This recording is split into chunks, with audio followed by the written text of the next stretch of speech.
I don't think I could sit through that. No. I'll give you one better about how little I can tolerate now these days.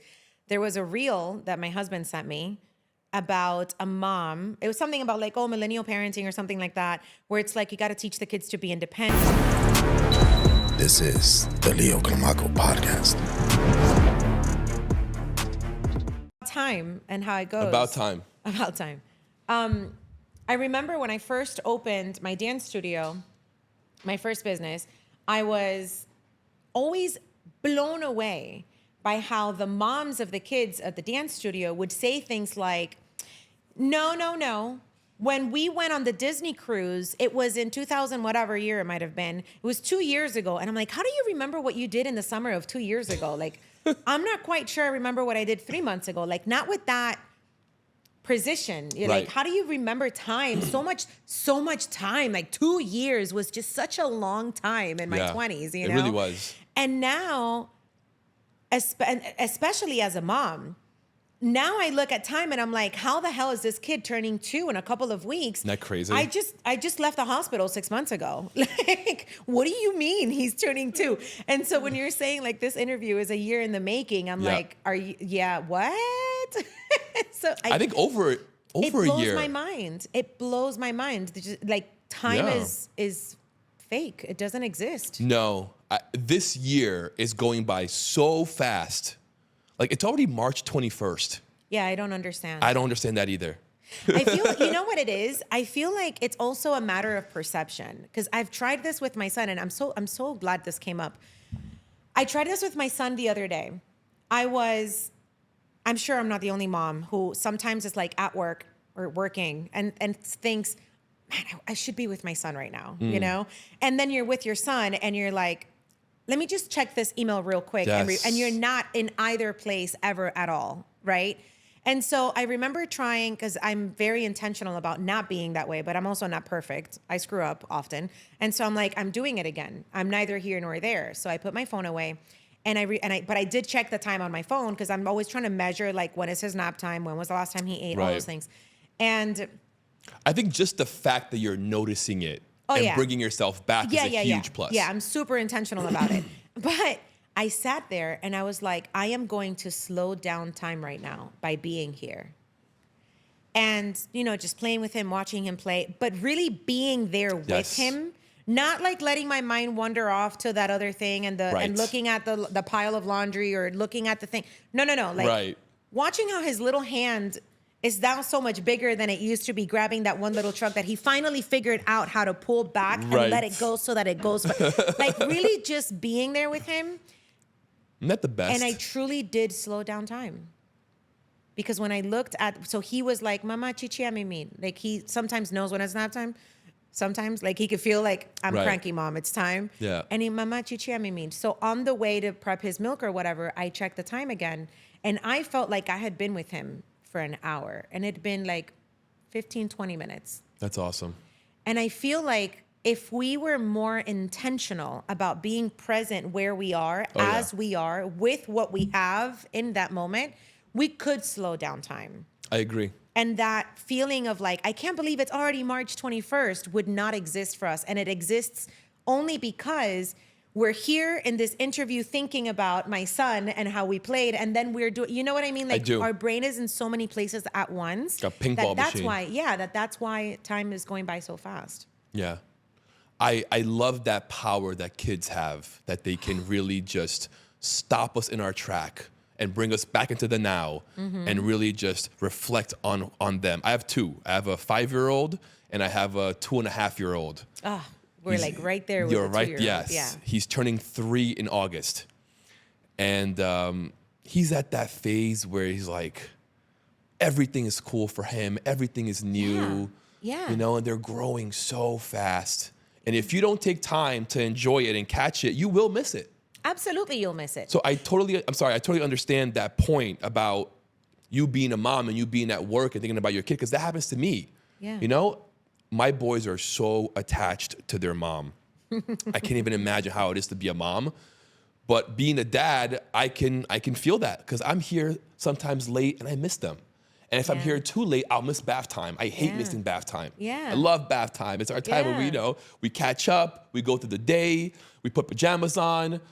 I love all that. That's cute. My husband does bath time too. My husband comes home usually like in the later part of the afternoon, evening. And so I have the best husband in the world. He immediately comes in and he like drops everything. And he has a thing he does with my son where like my son runs to the door and they do Eskimo kisses. Yeah, it's so And I'm like, cute. how'd you think of that? I didn't think of that. Man, I wish I would have thought of that. so they do Eskimo kisses and then like my husband just takes over the baby, and it's so yummy to watch them together because there's also something about boys and dads. Like, Oh, yeah. I watch the way my son plays with me, and my son's rough. I mean, I'm not the most gentle lady out there, and like he plays a little rough with me, but with my husband, like he's just a menace, and yeah. it's like delicious to watch, like how he knows that he could like rough up dad, but like he won't do that with mom, and like he knows. Like he throws himself. The other day, my husband was sitting on the couch. I was sitting on the couch. The baby was on the couch, and my husband was like half sitting, half laying by the couch.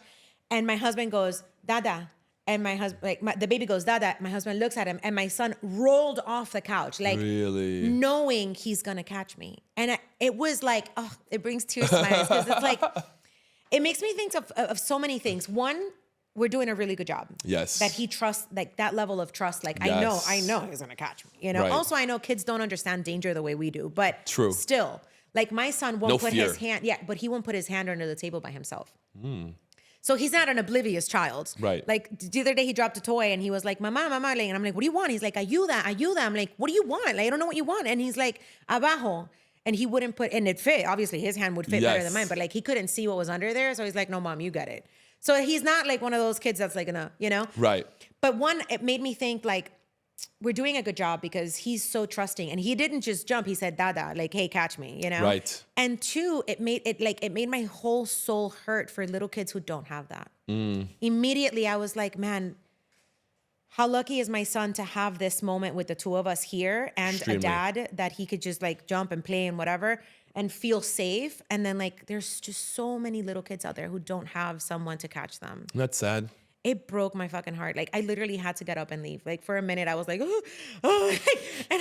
I don't know if it's like mom hormones, if they're still lingering at 2 years old, but like, I'm just so much more aware of like humanity and like the human ache Yeah. after becoming a mom. And I was very sensitive to that shit before, but now I'm just like, man, I can't think about anything too long because immediately I make a connection to something really depressing. Kids change you. Something really sad. So I will share this that I, after having kids, I began crying in movies.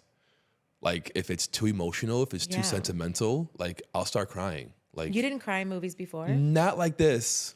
No. I'll start bawling. Yeah. Yeah, like, well, I sobbed in movies before, so just imagine now. Like now, I'm like, I'll be in the shower 2 days later, still thinking about like, I don't understand why that dog Like- happened. like that movie. I couldn't watch it. I couldn't finish watching it. The movie about sex trafficking. Oh no! You know what I'm talking about? That movie No, that came out a no. couple years ago. I probably couldn't watch that either. I couldn't watch it. It was Yeah. a story about a father. His daughter was taken, and the whole movie is him trying to find her, and him, you know, like what he went through. It's. I couldn't watch it.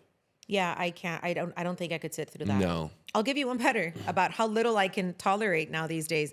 There was a reel that my husband sent me about a mom. It was something about like, oh, millennial parenting or something like that, where it's like you got to teach the kids to be independent, or I forget Yeah. exactly like what the angle was. But essentially, this mom sent her son, who is, I think she said the son's maybe like 7, sent him into Chick-fil-A by himself with money Okay. to buy food by himself. Was she in the car She was in the outside? car Okay. outside. Like she's parked outside Okay. in the car, recording herself saying, this is like a mom challenge of whatever generation it is.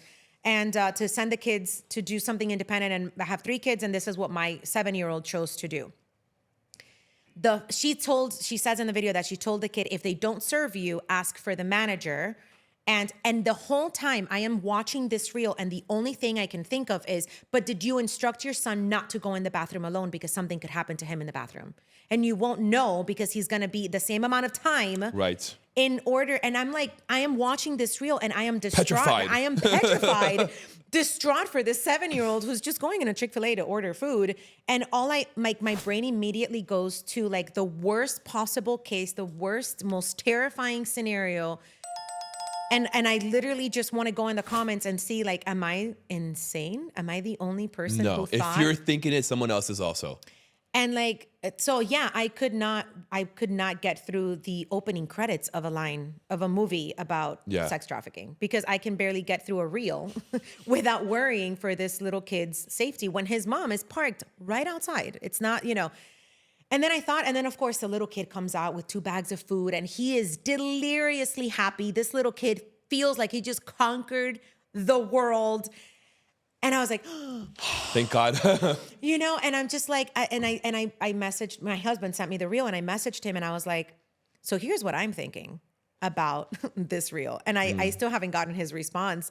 And I was like, I want to hear what he has to say. Like, is nobody worried about the little kid going into the bathroom by himself and something happening? Because like, I've been blessed where I haven't had a scare like that, but I have had my girlfriends tell me that they've been followed into a bathroom. I've had guys I know tell me that when they were children, they've been followed into a bathroom by men. Like, and I just think about these things and I'm like, I never thought about those things before. It's crazy. A friend of mine, an ex-friend of mine, was telling me a story that he was driving from New York to Florida with his, at the time, a 9-year-old son. It's late, about 2 a.m. They pulled into a gas station, and he told me that he left his son in the car by himself while he went to the bathroom. Immediately, no. We got into a huge fight over this. Yeah, I bet. I couldn't accept that he did that. I'm like, bro, why don't you bring him with you? Yeah. Like, I don't care what you're doing in the bathroom. It's your son. It's 2 a.m. You bring him with you. Yeah. Like, it made no sense to me that he was so okay with leaving his kid in somewhere in South Carolina in a gas station while you go to the restroom. No. Unacceptable. Like, no. His fatherly instincts didn't kick in, and I couldn't get it. Yeah, I can't. I have nothing to say.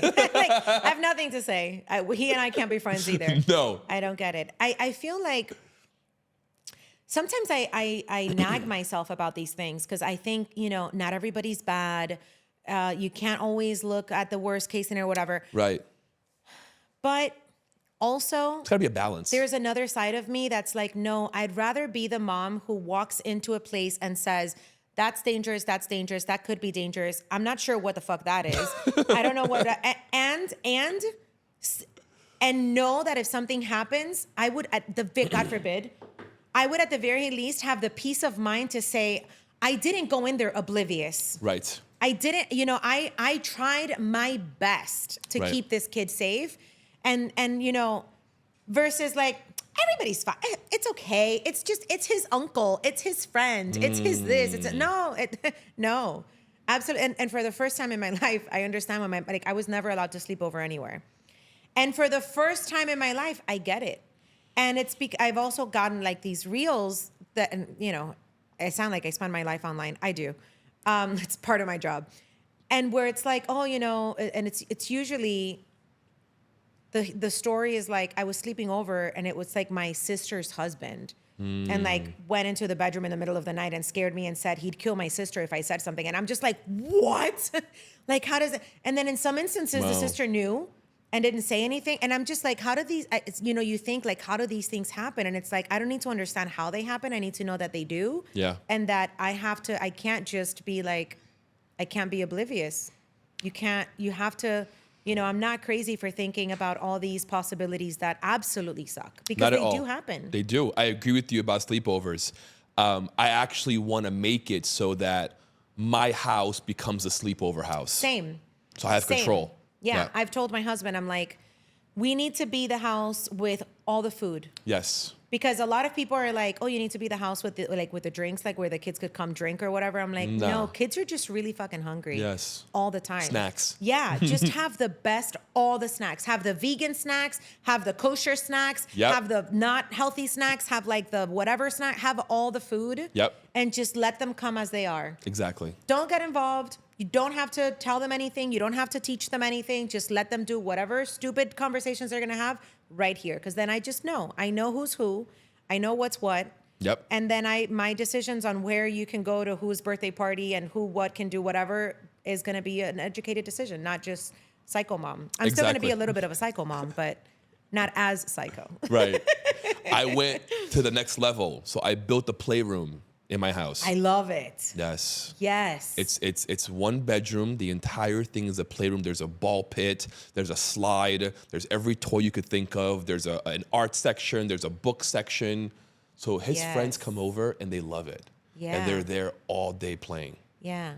See, I'm not there yet. Mine's like 2.5. Yeah. And you just said a word, like you just said his friends came over and I'm like, I am my son's friend. I am his only friend because my dog doesn't like him at all.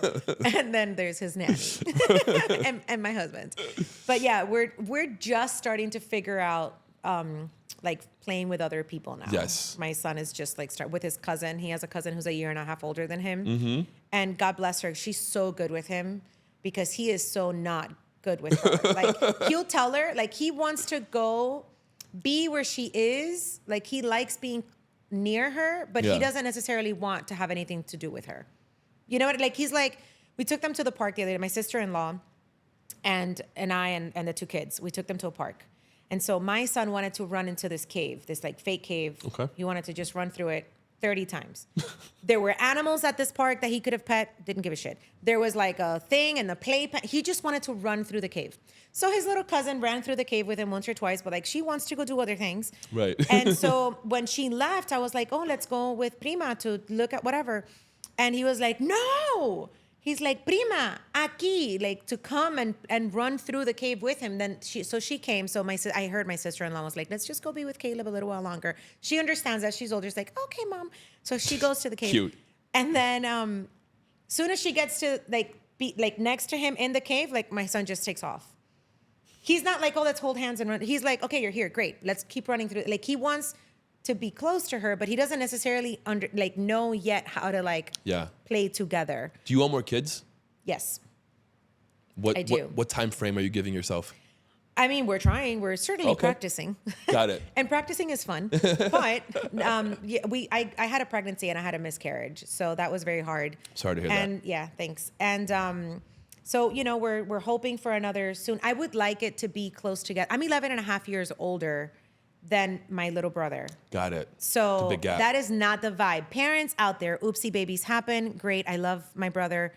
Don't do it on purpose though. The shit sucks. Right. Like I love him and he adores me. I know my little brother. We love the shit out of each other, but like we're a lifetime apart. Yeah. We have nothing in common. We have nothing to talk about. Like we talk about each other, but I hear the disconnect when he's like, hey, what's going on? And I'm like, oh, I'm with Caleb at whatever. Like he doesn't get it. Right. I remember being in my 20s and people with kids were like lepers. Like, I don't want to be where you are. Like those things are loud and stinky and they have bacteria. Like I don't want that, Sometimes as a mom, I still feel that way. I'm like, I don't want to be with your kids. Your kids are stinky and they have bacteria. Exactly. Like, I only like my own kid. Like I don't have time and for all only that. sometimes. It's like sometimes I'm like, why are you like this? Oh, because you're mine. You're just like me. Damn it. Like it's hard. And so I would like them, hopefully, God decides, but I would like them to be close together for a number of reasons. Yeah, I know agree. that they may not necessarily play together. I know they might hate the shit out of each other until a certain age. That's fine. But also they might not. Like my husband and his sister are, I think, like three or something years apart. And dude, they just have the most beautiful, most amazing relationship. And I love watching them just be, they're just so good together, and I had someone tell me she was like, oh, do you want more kids? And I was like, yeah. And I was like, do you want a boy or a girl? And I was like, oh, I'd like to have a girl para tener la parejita, you know, like Right. the couple. And she Yep. was like, la parejita is not that. La parejita is either 2 girls or 2 boys. So like they truly understand each other. I'm like, you shut the fuck up and let me believe what I believe. And you go have 3 more girls or do whatever the fuck you want to do. Like, don't tell me what I believe. I believe la parejita is to have a boy and a girl. Like, Right. But then I thought about it and I'm like, it does make sense. You know, whereas like 2 girls might share more with each other and 2 boys might have more yeah. in common with each other than the other way around. But then I also see my sister-in-law and my husband and I'm like, it works. So just, you It know, does. stop imposing beliefs on people, lady. She's not watching this podcast. I'm sure she's not watching this podcast. But actually, I'm not so sure. She watches a lot of the things I do. She's the mom of one of my students who is now also a mom and a NICU nurse. So like I have, Wow. like I became a grandma before I became a mom. Okay. It was the craziest thing because so Very many of my interesting. kids, like, I'm an old mom. I'm like a dinosaur mom. I had my kid at 38 how old am I? I turned 40 this year. If he's turning 2, I had him at 38, right? Yes. Somebody do math. It's like somebody.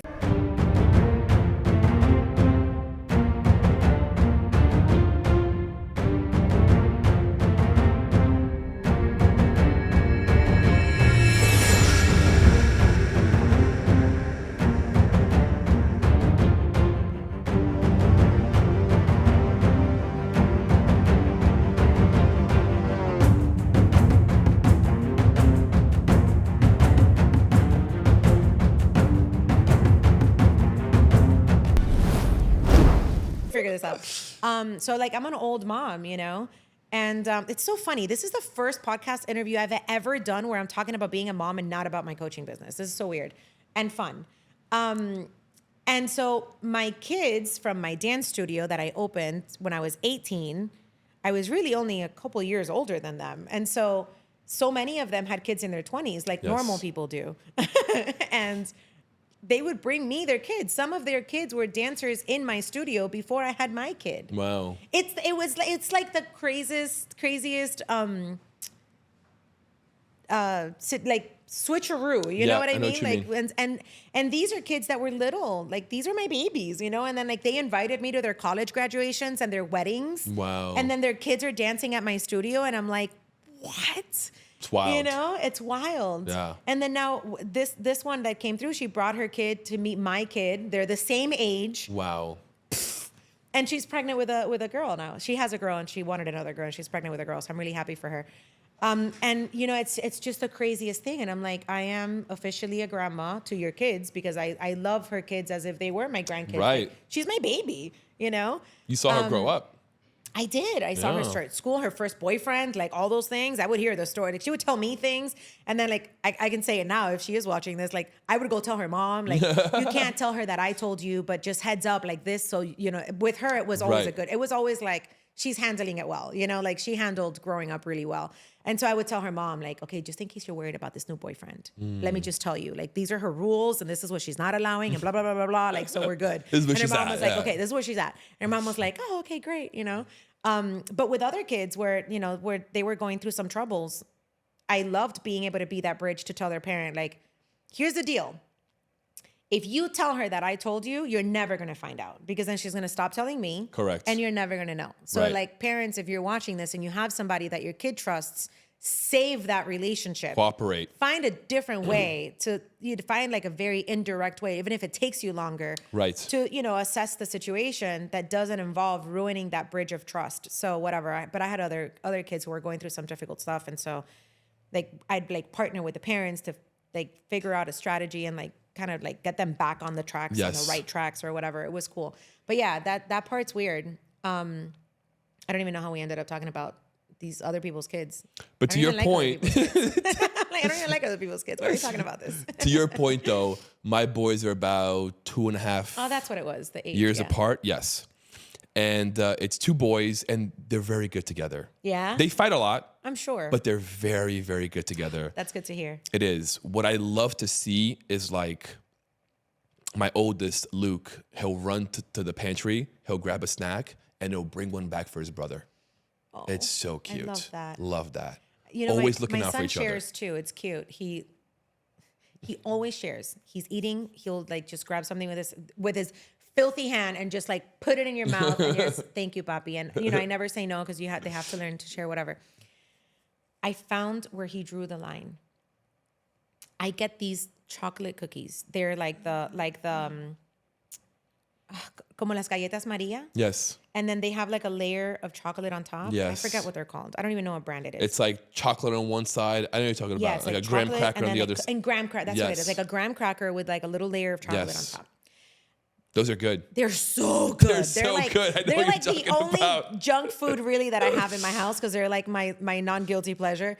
And so I'll have one once in a while. But my son eats all really natural foods. Like we eat out and stuff, but like he's really, we've done our best to keep him on like fruits and shit like that. He doesn't eat chips or cookies, nothing. But he caught me eating the cookie one day. And so he's like, Mama, a mí. Like, let me get some. So I'm like, all right, I'll give him a little piece. I'm not going to tell him no. I gave him a little piece. And his eyes, he was like, what is this? yeah, he's like, what is this thing in my mouth, Mom? So he goes, más. And so I tell him, I'm like, es galleta de chocolate. But I go, pero es de mamá.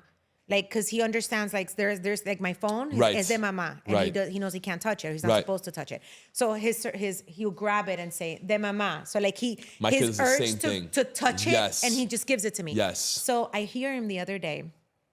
I'm in the kitchen, and I have those cookies hidden. They're like in the back of the pantry. And so he sees me put it away. Several days have passed. I'm in my office, and I hear him in the kitchen with the nanny, and he tells the nanny, he doesn't say quiero, he says quiere. Since I tell him, ¿quieres esto? So he goes to the nanny, he goes, ¿quiere galleta de mamá? So the nanny is like, ¿cómo que galleta? And he goes, I hear him sigh, like frustrated. He goes, ¿quiere galleta de chocolate de mamá? So cute. And he goes, dame. His and vocabularies. I'm listening to him, and I can see him in my mind's eye. He goes, dame. ¿Quiere galleta chocolate de mamá? And I'm cracking up. And I have to go help this woman because she has no idea what he's saying. The cookies are hidden. She doesn't know where they are. Right. And so she's like, Pap, ¿quieres galleta? And she gives him some like saltines. And he's like, no, galleta de mamá de chocolate. So funny. I go outside. I tell her, I'm like, oh, I'm hiding the cookies back here, whatever. And she goes, oh, okay. So I give him a whole cookie. I bite a chunk. And I go, okay, juntos. He understands juntos. We're going to eat it together. Right. And so I give it to him for him to take a bite. I'm chewing. And I go, ¿está rica? He goes, sí, rico. And I go, okay. So I go, okay, a mamá. This little motherfucker said, This is the first time he's ever not shared. And I was like, papi, a mamá. And I lean in to like, for him to feed it to me like he does with everything else that he eats. Right. And he put his hand in my face. He goes, nope, not for you. We have found his line. I will not share galletas de chocolate de mamá con mamá. That's so funny. I let him eat the whole cookie because I'm not going to get in a fight with him over a fucking chocolate cookie. But I in my mind, I made a note. I'm like, moving forward, he only gets like, I have to cut this cookie in half. I have to bite half of it. Yes. And then I'll give him that other piece. So for him not to share with me. But like the galleta de chocolate, and yes, his vocabulary is fantastic. His pediatrician told me he can make 10-word sentences. That's awesome. It is. She's like, oh, if he's making 3-word sentences, his development is working. I'm like, he's gonna be going to different galaxies then because he makes 10-word sentences. So moms are the worst. Like we're just like, and I tell my husband, I'll text him the sentence he made, and he's like, that's 11 words, that's 10 words, 9 words, whatever it is.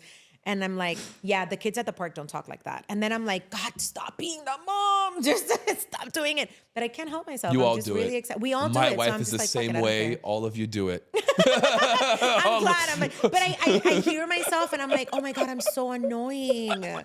This is the worst. Why am I doing this? And you know what's funny is like, I don't do that about my businesses. I don't do that about like my husband. Like I have an amazing husband. Like I don't walk around saying, well, my husband does the dishes when he gets home. Like I don't do that. It's like he does. He's great. Well, who cares? Like you don't care that my husband does the dishes, you know?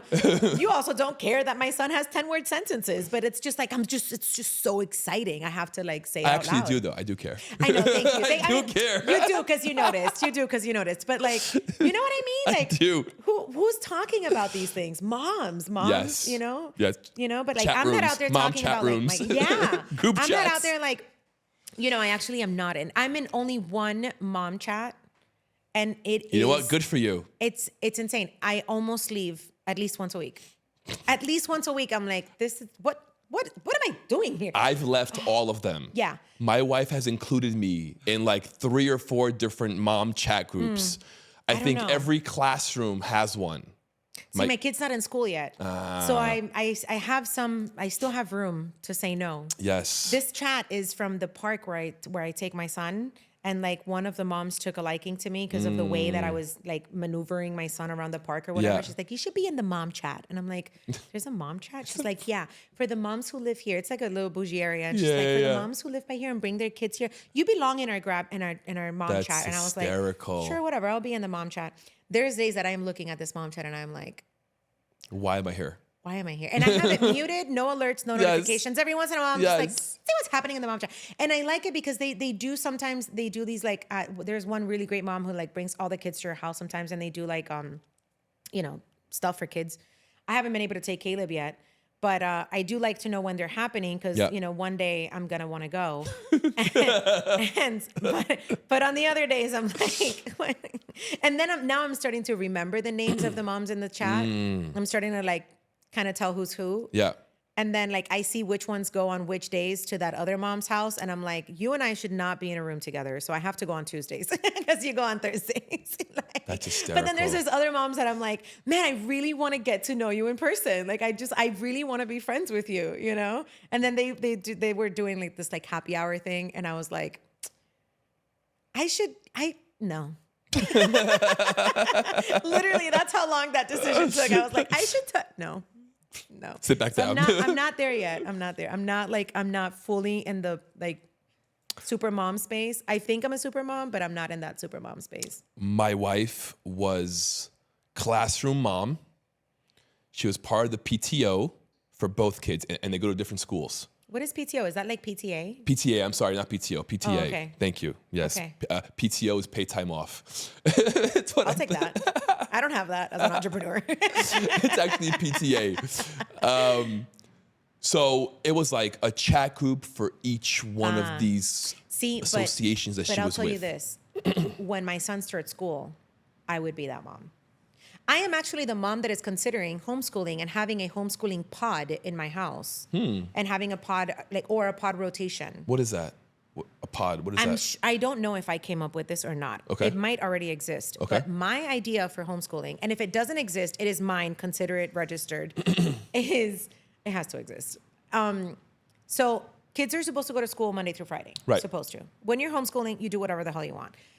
As long as the kids are learning, right? And so my thought is like, I'm really, really good with words and I'm really, really good with like physical stuff. Like I can teach them all to dance. I can teach them all to like do things like that. Got it. And so like, let's say the kids could come to my house on Mondays and we would do like English at my house. And then we would do like something super fit. Like they all take dance at my house. And then Tuesdays, they'd go to your house. And let's say like you're really good with math. On Tuesdays, they would do math. And they would do, I don't know, something else, like arts and crafts. I don't know. And then on Wednesday, they'd go to like Jessie's house and she might be good with history or whatever. Right. And so ultimately, you really only have a mob of kids, not a mob. You'd probably have, a pod would probably have like 5 kids. So you'd only really have these kids at your house one day out of the week. Right. Maybe 2, if you're like a super mom that can teach 2 things.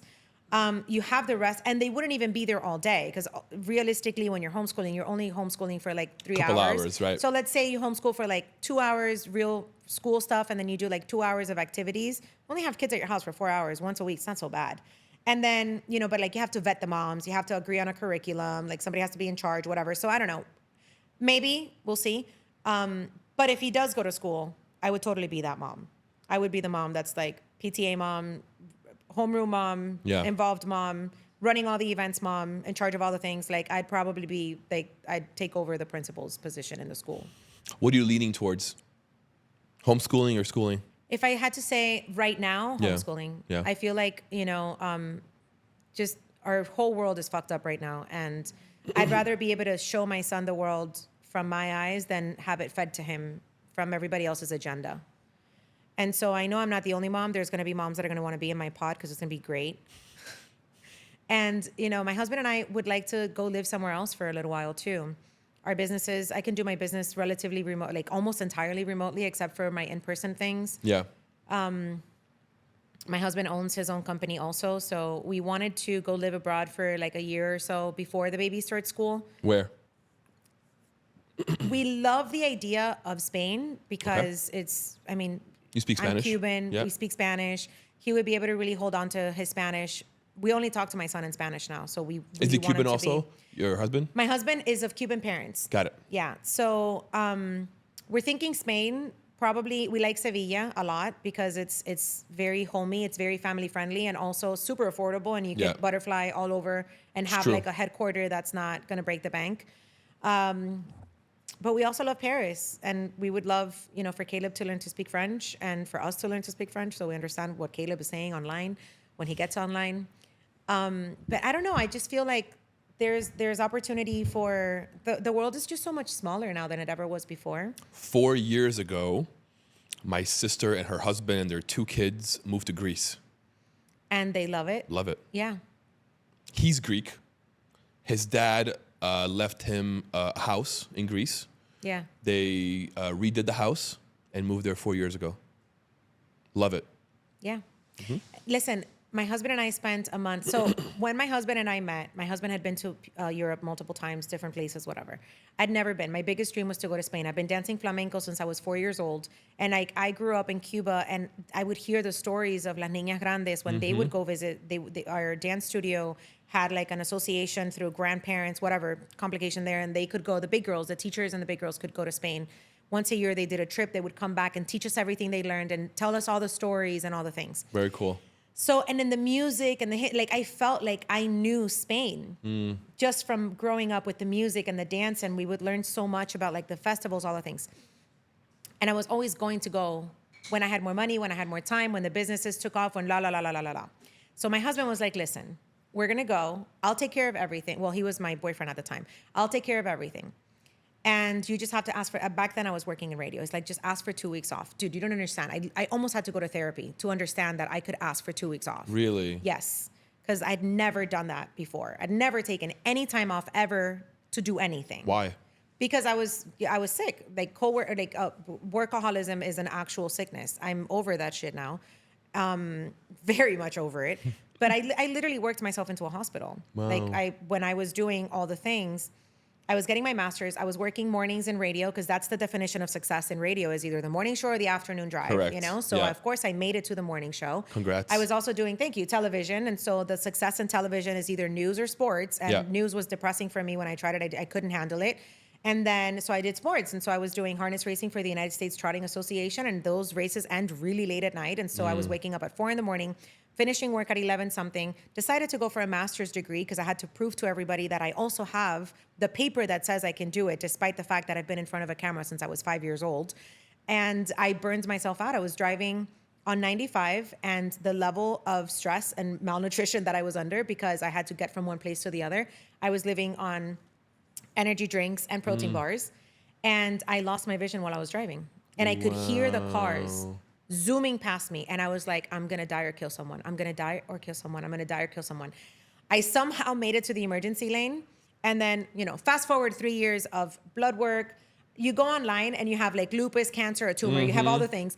And so I went into like this crazy, obsessive, like blood work, check me for everything thing. And ultimately, it's my body was exhausted, giving out, And so I did a lot of like unlearning and reshaping of my life thanks to that. But still What a asking wake-up for call, time. huh? You have no idea. It changed everything about what I believe about everything. But when my husband was like, oh, take time off, I went into corporate. Part of going into corporate was that because I Right. was like, I went into corporate for time off, right? Like people are like, corporate is driving me nuts. I'm like, I need somebody to tell me when I clock in, when I clock out. I need to leave it at work when I'm done. And I need health insurance so I can get tested for whatever happened, right? Whatever Structure is what happens, you needed, nothing basically. happened, right? Yeah. Just severe burnout. So when my husband was like, we're going to Europe for 2 weeks and you need to ask for 2 weeks. And I was like, you're insane. Never going to do that. I'm going to get fired. Who does that on air? He's like, you understand that legally they cannot fire you if you ask for your 2 weeks vacation. Correct. It's in your contract. I'm like, what? My brain was like, it couldn't function. It couldn't understand that. So I did. We went to Europe. He proposed in Paris, which was beautiful, amazing. I did the same So thing. much. You did? Yes, under the See, Eiffel you Tower. guys are the best. That's what. Yes, On top of the Eiffel Tower. yes, I did Yeah. the So same he thing. took me all the way to the Yes. top, and we proposed, and it was so Well, no, fun. I did under it, not on top. Well, either one is so That's nicer, beautiful. yes. Yeah. And it was memorable for us because there was a protest. The Yellow Jackets were having a protest and there were Really? cars on fire. They were like literally setting cars on fire. And I was like, are we safe? And he's like, we're fine. Focus. He's like looking like, focus on what's going on here. And I'm like, are you sure? And so, but when we were there and I just saw like the pace of the lifestyle, the priority of living versus doing, it was such a culture shock for me that I was like, wait a minute, why don't we just move here? And so we were planning on that already back then. I was like, when, you know, I was restructuring my business for a move to be able to do everything over there. He had his company. He was going to have to restructure a lot too. But like we were actively working toward that. And then we got married. And then we were like, we bought our house. Then we got married. And then we were like, let's set up another property so that we have like some residual income from rentals and stuff like that. We were going to Airbnb it. And then we did that. And then we were like, we're almost ready. We're almost ready. And then I got pregnant. And then we were definitely not ready to go live in another country. And it was unplanned. We never planned on having kids. I was very adamant about no kids, no kids, no kids. Yeah. Yeah. And then, you know, God has other plans. And thankfully, because this is the best, the craziest, the hardest.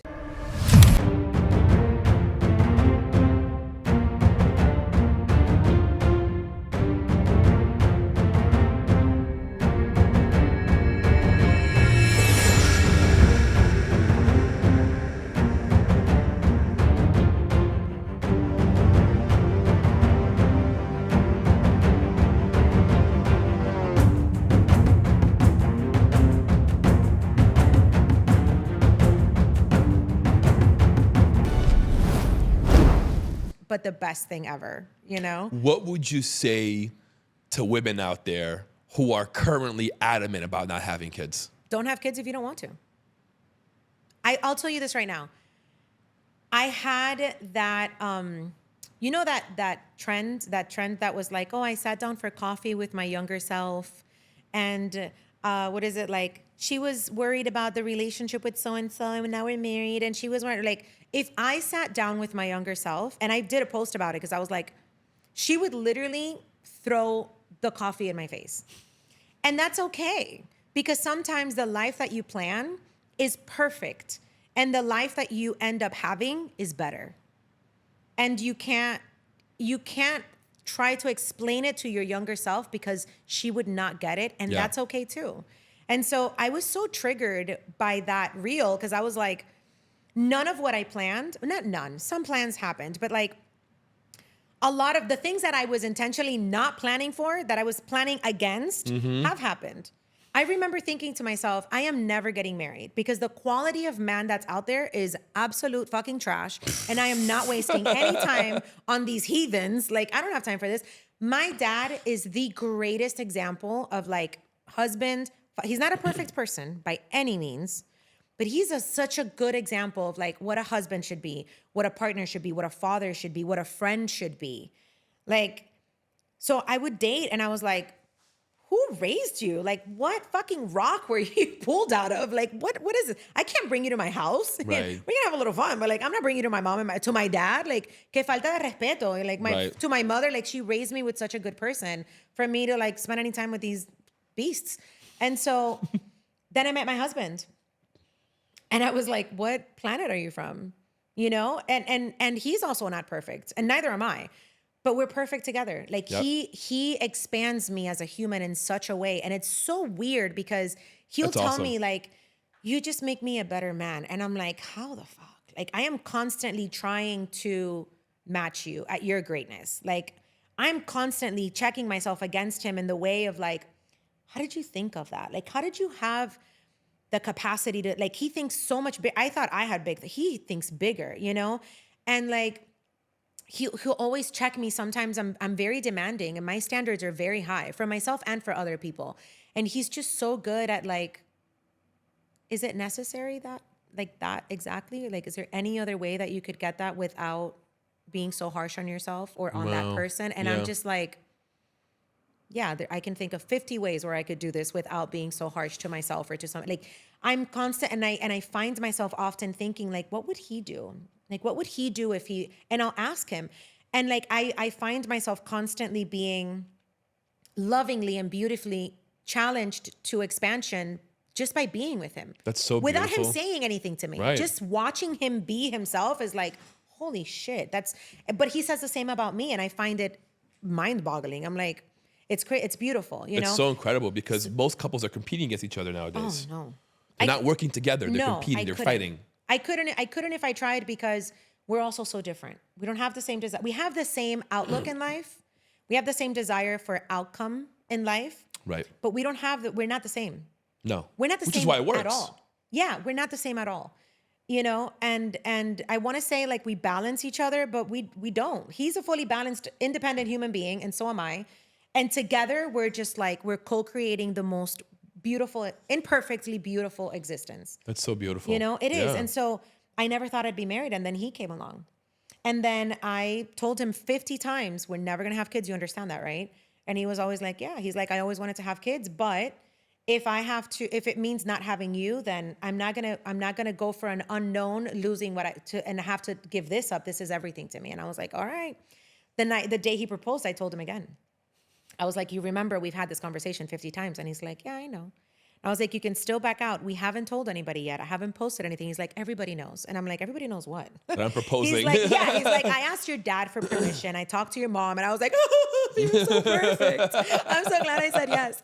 You know, and because I remember. I'm so glad I said yes. Yeah, I'm like, you know, like it was like reaffirming. And to this day, I still have moments. And I was just talking about this with him the other day, where it's like, every once in a while, you do something that just reminds me, what a great fucking decision I made marrying you. That's incredible. Yeah. What a Yeah. great marriage you have. I do. I'm so grateful. We work on it. You know, it's not perfect. We Yeah. have our moments, and we're not alike, and we don't think the same. And we have to often co-create. You know, I was having a conversation about this with a girlfriend where she was like, we were talking about being in our feminine and being led by men when we Right. are very, very familiar with our masculine energy, and our decision-making abilities are very good. Yeah. Right. And we're very logical women. Like, she's a fucking attorney. Like, you can't get anything past her, you No, know? right. And so we were talking about it, and she's like, well, I just want to be able to be in my feminine like how you are with your husband. And like, you always talk about how you let him lead. And I'm like, yeah, he's leading, but he's not deciding every turn. There's a difference. And so, for example, I'm trying to figure out how to give this example without giving the actual thing, because it's a private thing. But like, he made a decision for us where he was like, I think this is the right thing to do for us. Okay. And in my feminine energy, so in my intuition, women, we make decisions with our intuition, ladies. Stop telling everybody that we're too emotional or that we're irrational. We're meant to be deeply in our emotions, because men are not. This is what makes us good partners. We are meant to be deeply in our intuitive knowing, because men are logical, black and white. This is what makes us good partners. And by men, just to be clear, like the feminine and the masculine energy are not necessarily defined by the physical sex of the person. You can have somebody who is a man or a woman very deeply in their feminine energy, very deeply in their masculine energy. Just to put the disclaimer out there before, like, the LGBTQ community, whom I love, comes after me. I'm not going after. That's not what I'm saying. I'm talking about the energy of femininity being led, being decision making based on your emotions and your intuition versus logical decision making, which is mostly what men do. Right. So he made this decision for us. He's like, here's what I think is best for us, and I think we should do this. And in my gut, I felt like yes, but in my mind, that's a bad fucking idea. And I gave him the 5 reasons why I was like, I'm going to be triggered by this. This is going to be very complicated for me, and this is going to fucking suck. And I'm not going to be as comfortable in that scenario as you are. Right. And so, but my intuition is like, this man is leading me to something good. And so the co-creation comes from, I told him, I'm like, okay, intuitively, I feel like this is the right choice. Mentally, I cannot fathom being in that unless. How can we meet halfway? Can you give me a deadline? Can you tell me that situation, that what we're going to do, it's only going to be for a year? I can bring my brain and my gut to a middle ground to say, okay, there's an exit point here. This is not an open circumstance with no end. Right. There's going to be an end. And if you're going to give me that date, are you going to honor it? Because if we get there and you're like, oh, but then now we have a whole set of problems about trusting your word and trusting your leadership that are going to fuck up what we have going on here. And this Right. is juicy. This is good. So he was like, yeah, absolutely. We can do that.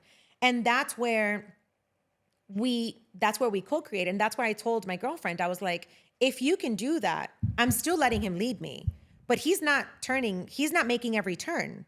We can go in that direction, but we got to get there through this particular path, because this is the path that's going to make me feel safe Right. with you making that decision. Correct. I just interviewed Alana Kaivalia. She is the author of a book called The Way of the Satisfied Woman. Okay. This is one of the best books I have ever read. And I have her The on Way of the Satisfied Woman. The Way of the Satisfied Woman. And it talks precisely about that ability to be in your feminine, to be led and be in control. Because a lot of times women have been misinformed about the true definition of femininity, and your feminine essence and your power of a woman has nothing to do with being soft or meek or not outspoken. Like, we're meant to be loud and wild. That is our essence. We're meant to do that, right? You're the ones that are supposed to be calm and tamed, like, and hold space for us to be wild and do what we do, right? Right. And I was interviewing her, and she talks about 5 keys that are essential for women to be able to give, in a way, let you lead. And one of them is safety. The other is trust. The other is, I'm not going to remember all 5 of them right now. I'm still reading the book, but it's essentially, safety and trust are like 2 of the top ones. Right. And Essential. Essential. Another one is being cherished, which I thought was very beautiful. But it's where I was telling my husband, like, the reason that we have such a good marriage is because we have complete trust in each other. And people think trust is just about like cheating. It's not just about that. It's about, are you making good decisions for us? Right. It's about, are you doing things for yourself, for your health, for your mental expansion, for your spirit, that are going to be good for me and for my son? Like, trust is just so much more than like the physical act of cheating. It's so much deeper than that. And so when he presents something like that, when he's like, hey, I think we should do this, I listen so openly, because I trust that our vision for our future is the same. What kind of parents we want to be is the same. Right. What kind of family we want to raise is the same. And I trust that because we have that foundation, his decisions are going to be made not in the same way as mine, not for the same reasons as me, not with the same angles or perspectives as me, maybe not even with the same interests as me, but the outcome is going to benefit me no matter what. Still going to benefit you, right? And that's really what trust is, you know? But it comes also from you showing me that I can trust you, that you stick to your word and you do what you say and you say what you do, that I can continue to trust him. And so that's why I was like, this is how we're going to co-create the situation. I need a deadline. Can you meet that deadline? If you give me a deadline, you have to meet it. And he was like, absolutely. Let's throw a wrench in there. Please do. Let's say this trust gets broken. Is there a way back? It depends on what the trust is. Let's use that same scenario. Let's say he gives you a time frame, and then at the end of that time frame, he's not able to keep it. In that scenario, it depends on the reason, right? Okay. So let's say he tried everything. Circumstances happen. For sure. Let's say he tried everything he could. Trust that I'm going to be watching closely for this 1 year that we're supposed to do this thing that we still haven't completely agreed to it. But if we do, I'm going to be very observant, not over his shoulder or whatever, but I'm going to be aware, because I'm going to be in a less than comfortable situation You for want something we receipts. agreed. I want my damn receipts, right? And so there's 2 things that need to happen. At the halfway point, we need to check in with each other and make sure that I'm still good and that he's doing what he said he's going to do. Right. Right? And That then we're at still the on the end- timeline. That we're still on this timeline. And if we are, and between that halfway point and the end point, we are suddenly not, there needs to be a real reason why. It can't be, I forgot, I decided something else and forgot to tell you that we have this mutual decision that we made here, and suddenly I was like, you know what? Fuck it. Tell me what happened. Tell me this. And then it's like, you didn't break our trust. Something happened that you couldn't meet the deadline, but the trust is still there. If you're talking to me and you're telling me, hey, I know we have this deadline, but it's looking like this is going on. This just popped up out of nowhere. This circumstance happened. And then we can reassess that. I might be like, well, fuck it, we need to move the deadline down. Like, I got to put my big girl pants on and say, we agreed to this, and there's no real reason why we're not meeting it. It's just life happened. So essentially, it's about communication. 100%.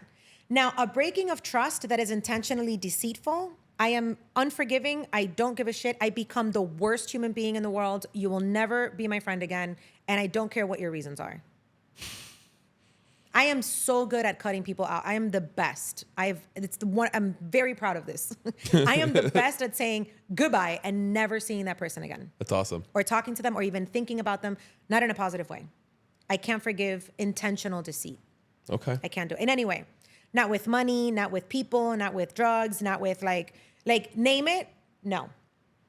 Because you didn't get there like this. Like it didn't just happen. Like you didn't land on something that we have both talked about is not okay. Right. Like, and nothing occurred to you. Like it never occurred to you to say like, I'm going to invest $50,000 in this very risky thing. It didn't occur to you. Like if we've had a conversation about investing a certain way, right, before you hit send on that money, you didn't think once. Of course you did.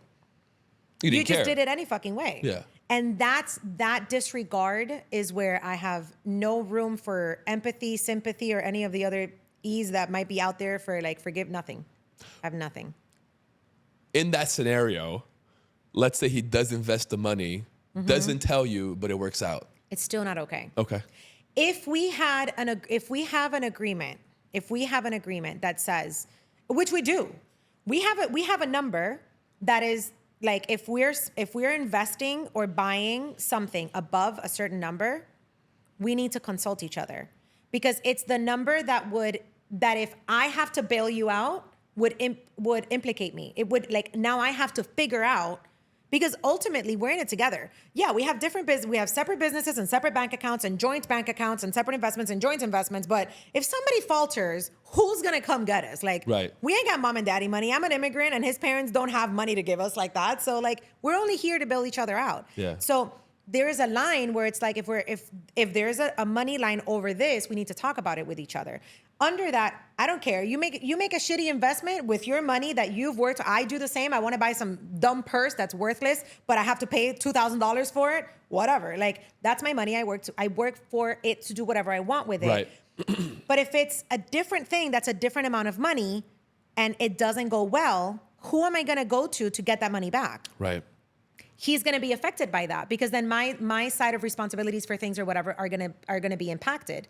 So if he were to do that and it went well, I would still question his decision-making moving forward because we have an agreement here that stops here. And you went against that agreement that we have. And that to me is a violation of trust regardless of the outcome. Because you should have told me like, hey, I think this is a really good idea. It's above the threshold, but I think it's a good idea. And I might tell you, I think that's a bad idea.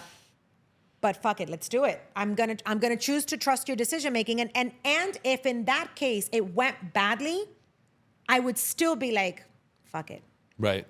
Because we talked about it. We agreed. Then I'd just be like, all right, what's the next step? How are we gonna fix this shit show here? What are we gonna do? You know? And it would be okay, and it would be funny, and it would be like, damn, that was dumb. Yeah. Right? Like that was stupid on both. Or it was stupid for you to think of it, and stupid for me to follow you along. Yeah. All right, let's great figure lesson out a learned. solution. Yeah, let's figure out a solution together. For me, it's just you have to have really clear conversations, spaces, boundaries, and you need to be willing to do it without judgment. I think that's the problem too, is like people will come to the table with really complicated, for complicated conversations with judgment and prejudice. Get very defensive. And very defensive. It's like, let's just talk about, we don't have to decide anything. Right. You got to think about it like shopping. When you go shop, you grab a bunch of shit and then you try it all on and then you only take what works. Right. You know? And I think my husband and I are really good at that. Like my husband and I are really good at like, all right, my husband and I have meetings. We have like marriage meetings. And then we have like business meetings. That's awesome. Yeah. And so like he'll bring me. What's his name? Daniel. So he'll bring me a PDF of like with bullet points. Because he's like, I just think better like this. He's like, you think very well on your feet and you'll just tell me something and I can, but I think better and he'll bring me like a slideshow of like, here's why I think that we should do this, this, and this. And I'm just like, why did you do all that? Like, why'd you take the time to do all that? And he's like, because I think better this way. And this is how I'm going to be able to get my point across without like overwhelming you or me. And I'm like, okay. And like, Makes sense. Sometimes, we have conversations about like our marriage in a way that almost feels like a business conversation. Where it's like, well, I need this and this. And he's like, okay, I need this and this. And how can we meet each other in the middle? This is important. It's important for him to be happy, for me to be happy. And I just think like people don't do that enough. No, I agree. People are like, I expect you to know what I want. I don't expect you to. I don't know what I want sometimes. Like there's days I wake up and I'm like, why am I on my nerves today? Like, I don't know what's wrong with me. How do I tell my husband to fix it? You know what I mean? Like, I don't know what's wrong with me. I don't know what I need right now. I don't know if I need a nap or a drink. I don't know what's happening, Both. Or both, just their little shot of whiskey and go to sleep. I don't know. So you need to have these conversations and you need to do it openly and you need to just really, truly hear each other out and hear each other to understand, not to respond. There's a big issue out there with people who listen to respond. I want to solve problems. And like, I hardly ever need my problem solved. I agree. Yeah. I sometimes just need you to listen and understand what's going on. I can solve it. I just need you to understand what's happening. Right. That's it. Yeah. It's crazy. It's crazy. What I think is even crazier, we haven't touched on business once. Yeah, I know. This is the weirdest show I've ever been on. But this entire conversation, I can see why you're so successful. Thank you. What do you see? Because now I'm curious. Like, what does he see? This is the only podcast I've ever gone on to talk about my personal life, and I've had so much fun. This is so I think great. the only personal story I've ever shared in any podcast is my burnout story because it's part of the kickoff to my second business. That's incredible. It is incredible. I've had all the fun. Thank you. You're very welcome. But what do you see? I can see how you think, how you process your values, your morals, your systems, your do's and don'ts, your lines that should be crossed or should not be crossed, your impeccable skills of communication and being able to express what you want. That all translates to business. All of it. Yeah, you're absolutely right. Thank you. Yeah. I feel so good about myself. I mean, so cool. You are. You really are. Thank you. I think the way you said it, you guys sit down and you guys discuss your marriage like a business. Absolutely. So you already have that ingrained.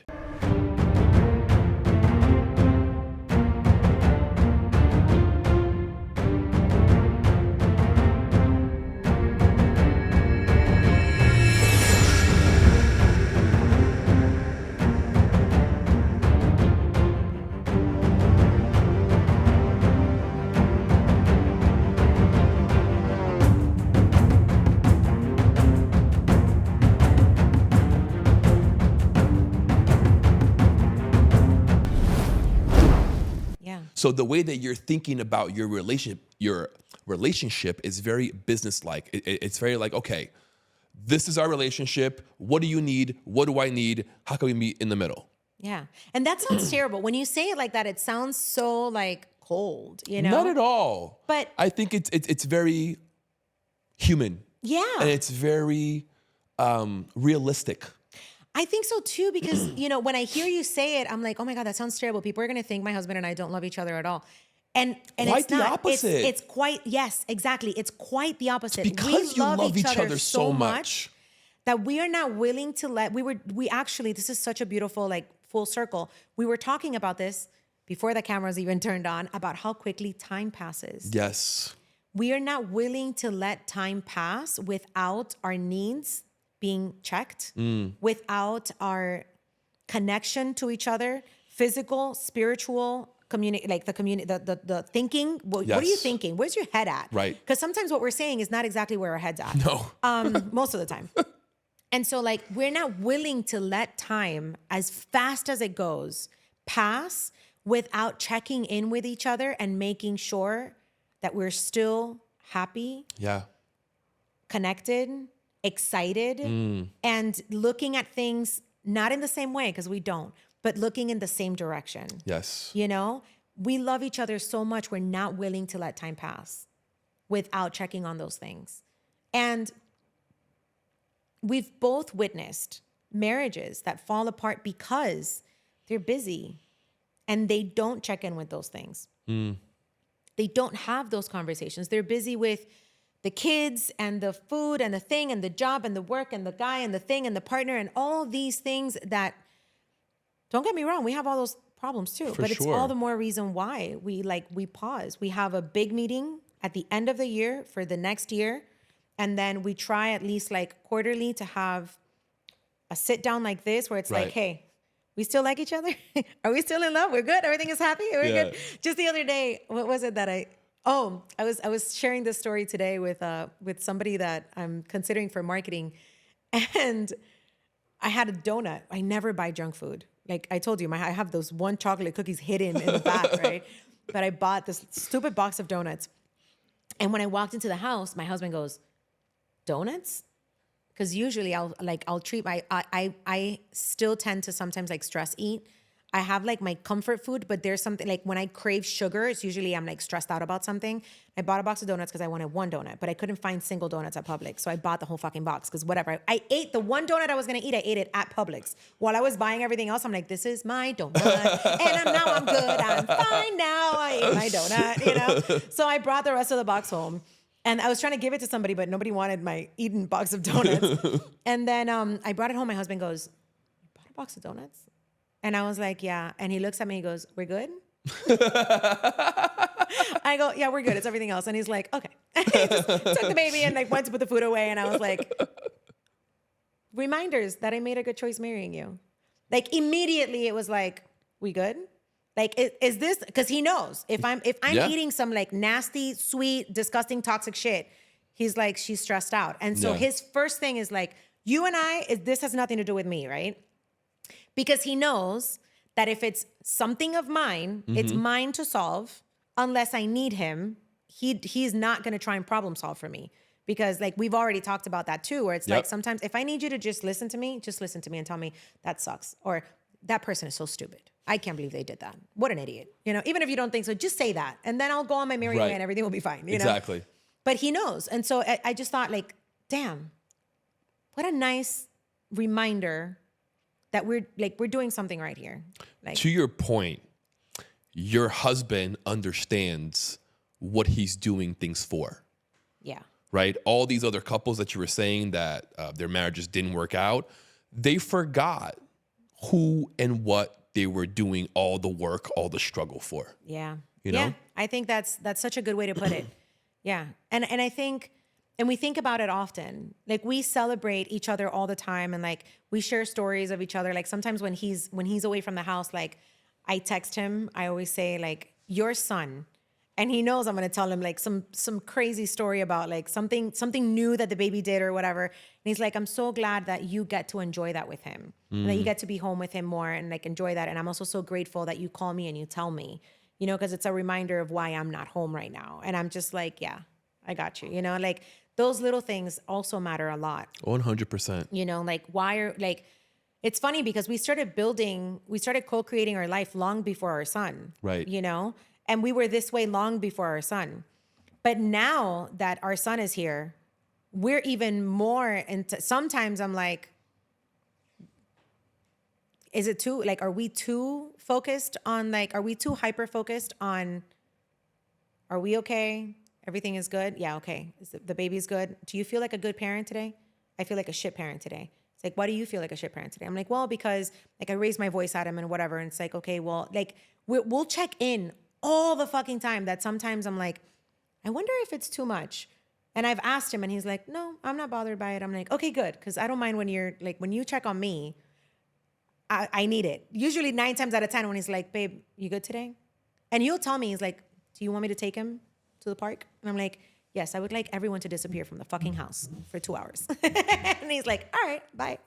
You know, like it's because now, especially with the baby, it's hard to have a kid, man, in a marriage. It's hard. And it's definitely not enough. No, it's really good that you guys do that. yeah. It's hard. I've thought about it. I'm like, I get it. Now I understand so many things. Like the roommate state, when like you guys are roommates after the kid comes along. Yes. I've been there. Yeah. You know, the stress of like, you want to be a good parent. And then you also have your own responsibilities as a woman, as a business owner, as whatever. And then it's like, did you forget to be a wife today? Did you forget to give this man a nice, juicy kiss and grab his ass and say, Papi, I'm so glad you're home? Like, it's hard. It's hard to remember that part hard. sometimes, Yes. you know?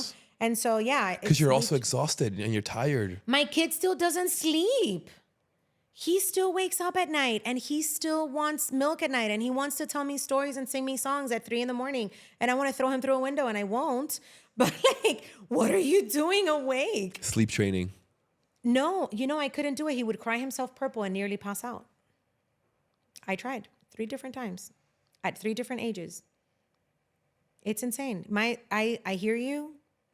Trust me, when you and I asked my husband, I'm like, why is he like this? And my husband just stares at me. And he's like, neither one of us likes to sleep. Both of us have obscene amounts of energy. And both of our parents will tell us, igualito a ti. It's just like you. Running around, climbing the fucking walls all day, never tired. It's just can stay up all night. And he won't get cranky. He's happy to be awake. Like if he takes his nap, he's trying to skip his midday nap. I'm like, absolutely the fuck not, sir. Absolutely not. You will nap until you're like 5. And I've tested him to skip his nap. And this little kid will go through to like 9:30. My 5-year-old and well. stopped napping at that age, 2.5. Oh, Doesn't nap anymore. no. My 5-year-old hasn't napped in 2.5 years. I've heard that the more they sleep, the better they sleep at night. My kids sleep 12, 13 hours every night. I hate you so much right now. 12, 13 hours they're in bed by 7 p.m. every night. They're up at 6:30 every morning. What I would give. Yeah. My son goes to sleep at 9:30. Wow. He wakes up at 3 to play. Sometimes he'll stay up for like half an hour, 30 minutes, just saying stories and singing and dancing. And then he sleeps from like 4 something to like 6. And then he's up, ready to Start the fuck day. shit up. Yeah. and he'll wake up and be, Mama. What does he say? He says, Mama, bájate. Like, get off the bed. It's time to go. I'm like, no, papi, a little while longer. And then he'll grab me and he'll like give me a kiss and he'll say, un besito. And he'll give me a kiss and he'll say, un abrazo. And he'll give me a hug and then he'll go, okay, mama, bájate. He's going to be bossy, huh? He is He's not gonna be bossy. He is bossy. This morning when I was getting on that Zoom meeting for this marketing person, I got on the meeting and it was one of my few like absent-minded moments where I'm just like, ah! And I get on and like I'm putting on my head. He's already on the Zoom, putting on my headphones and I'm like, I feel like I'm being bullied in my house between my dog and this 2-year-old. He's always telling me what to do. Oh my God. And the guy's just like, on this Zoom. Like, what is wrong with her? I'm like, I'm sorry. Hi, I'm Gigi. I'm so excited we get on this meeting today. Talk about your market. Just pitch me. Go ahead. Just go for it. Sell me your shit. Sell me your shit. Dude, he's a bully. But he's so cute. And he's so like cute. Yummy that when he's like, Mama aquí, that I'm like, all right, fine. Okay. Yeah, fuck, And sometimes like, I wish your dad talked to me like that. Like, come here, woman. Like, okay. But then if he did, I'd probably backhand him. Like, what's wrong with you? Like, it's just one of those things. It's one of those things, It's like, what's going on here, It's the yummiest. And the most exhausting. Yes. And the most demanding on so many levels. Like I have a friend, my business partner I have a tech company with an app. And she recently got married and she's just the most, you didn't meet Nebby. No, I was like, oh, you met her. No, you didn't meet her. So she's the most amazing, just the coolest fucking person, right? And her husband is like the best, right? And they just have this like beautiful relationship. They're both fitness pros and like that's their thing. She works with women, he works with men. They're gorgeous. They're like chiseled, And she was like, he wants kids and I don't know and all these things. And she's like, what do you love about being a mom? And I was like, I thought of how I would answer that question to myself. Mm-hmm. And all I could say to her was like, nothing you would understand. That's why when deep. you asked me earlier, like, what would you tell women who don't want to have kids is don't have kids if you don't want them.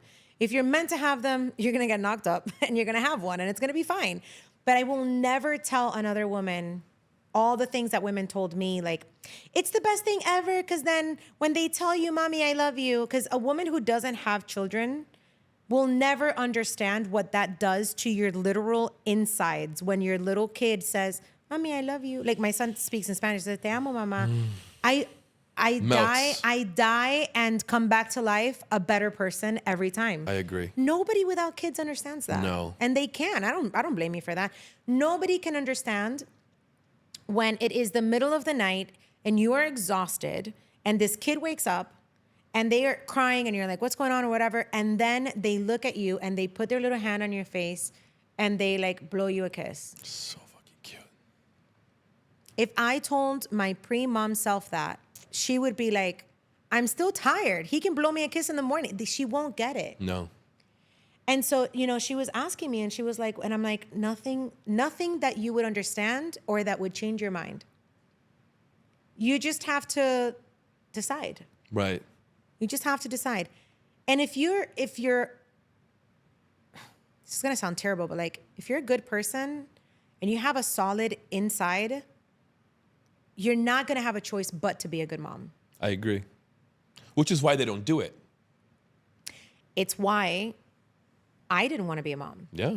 It wasn't because I hated kids or I didn't want my body to look a certain way. It's because you understood the responsibility. Yeah. I understood what it was going to take to be a mom. Yeah.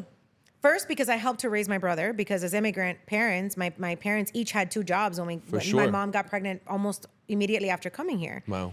And so I was his mom. To this day, I am his emergency contact. To this day, he comes to me for anything, everything. And I love that. Makes I love sense. that for us because it's beautiful and it's part of my relationship with my brother, but like I'm his mom. And so I knew what it would take to raise a child. Right. And I feel like if you're worried about it, if you're stressed about like how expensive it is to have kids, if you're there's worried that about too. any of those things, you're already a good parent. Even if you never decide to have kids, you're already a good parent. And so if you do have kids, you're gonna be fine. What I think they fail to realize is that you'll figure it out, man. Yeah. Like all these worries, forget that. If you really want a kid, go do it. You'll figure it out. Yeah. I do believe that. I do believe that the people who are holding themselves back from having kids because of all the questions, if you're asking the questions, you're already an amazing parent. Go do the deed. Ask you a question. Do you think that having your first kid at 38, do you think that was a benefit? 100%. I agree. 100%. I can tell you this. I wouldn't be a quarter of the mom that I am if I'd had my kid in my 20s. I wasn't as wise. I wasn't as prepared. I was not as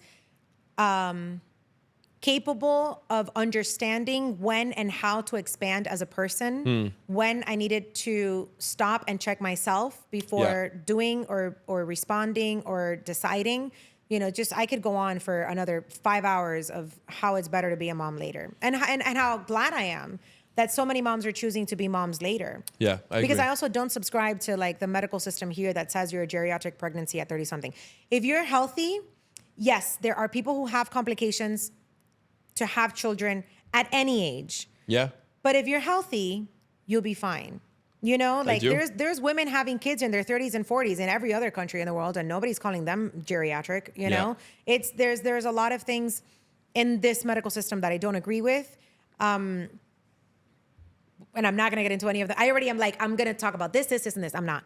But if you're healthy, you're taking care of your body, you're taking care of your mind, and you have a good partner, like you'll be okay. Because stress is a big part of getting pregnant too. You know? Yeah. I think it's also part of the reason why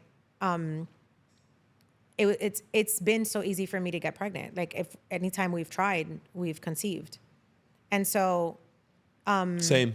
yeah, it's because we feel safe. Mm-hmm. It's because we trust the person that we're with. It goes back to everybody. Please read that book, The Way of the Satisfied Woman. I have those things, and I feel like that also helps. Not for the moms who are struggling to conceive, who have trust and safety and all those things. There are issues. There are situations in which women Correct. need There are additional exceptions, support. for sure. Exceptions to everything, but I feel like also those things have a lot to do with it. It's also why sometimes you hear the stories of the moms who struggle to conceive for a really long time, and then they adopt, and then they get pregnant right away. Because so much of the stress of becoming a mom disappeared, that your body changed. The chemical composition of your body changed, and so getting pregnant, your womb didn't feel like everything is wrong and something is going to happen, and that level of stress can really truly affect. I believe, I'm not a doctor, but I truly believe that level of stress can change your chemical composition and your ability to conceive. 100%. My wife wants more kids. She wants a third. I think I'm done. But I told her, if you do want a third, I think we should adopt. That's beautiful. Yeah. Why? Honestly, I think I'm done going through pregnancy, and I don't even go through it. I'm done going through pregnancy, says the man. I think I'm done with all that. Yeah. Pregnancy is rough for both parties. I agree. Yeah. I think pregnancy is rough for both parties when you're a good man. Yes. Yeah. I feel like my husband wanted to bubble wrap me my whole pregnancy, and I was like, leave me alone. Yes. I'm just pregnant. He's like, you're just pregnant? He's like, you're building a life. Yeah. Yeah. And I think the stress that it takes on the body to create that life. Oh, yeah. Our second kid, my wife probably slept her whole pregnancy. Oh, that sounds amazing. Yeah. But that left a lot on me. Of course. Because I had a 2.5-year-old at the time. Yeah. And I'm doing everything. Yeah. While having to handle her peaks and valleys of her hormones. Yeah. Yeah. I get it. Yeah. So I think I want to adopt. I think, meet a nice family that wants to give their daughter away, because it would definitely be a girl. Because I have 2 boys, so I would want a girl. What nice family wants to give their kid away? That's tough. What I mean is someone who doesn't want the child, but didn't want to abort. Okay. Right? Yeah. And they're so tough. Very tough. All but these there's plenty out situations are so hard. Yeah. Yeah. Yeah. So you wouldn't want to do like a surrogacy or anything like that? You would want somebody else's whole ass kid? Interesting. I've thought about it. Part of me would love to give the opportunity of a kid to have an amazing life. I like that. That wouldn't have it otherwise. Yeah. I've thought about adoption also. I think about I follow this astronaut. Her name is Kelly Girardi. You might know her. She's the best. And she very openly went through there's a proper terminology, but it's like second pregnant, when you're trying to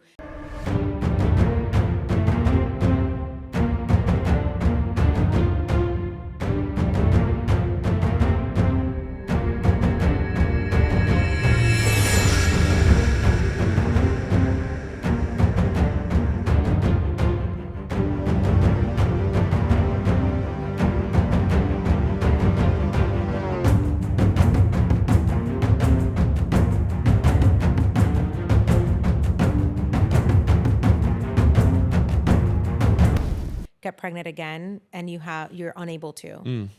And why can't I remember? But anyway, I've thought about it. I'm like, man, what if, what if, God forbid, but what if I'm in that situation and I can't have a second baby? And I've thought about adopting. And that's my reason too for wanting to adopt is, it's a really rough experience to be without parents on so many levels, and to go through foster care and all those things. That's even worse. Yeah. I mean, I can't begin, I'm sure I can't begin to even fathom what that's like, And I've thought about that, but also, there's so much more expansion that needs to happen on the parenting side there for you guys. If you decide to adopt for your other children, to make that, to have that cohesion in the family. Correct. There's a lot that you'll need to be. A lot. There's a lot that you'll need to be to be able to do that. I agree. Which is why I'm still considering it. Yeah. Let me know what you decide. I will. Now I'm curious. I will definitely let you know. Yeah. I think we have about a year to make this choice. Yeah. Yeah, because I don't want the gap between my second to be too big. Yeah.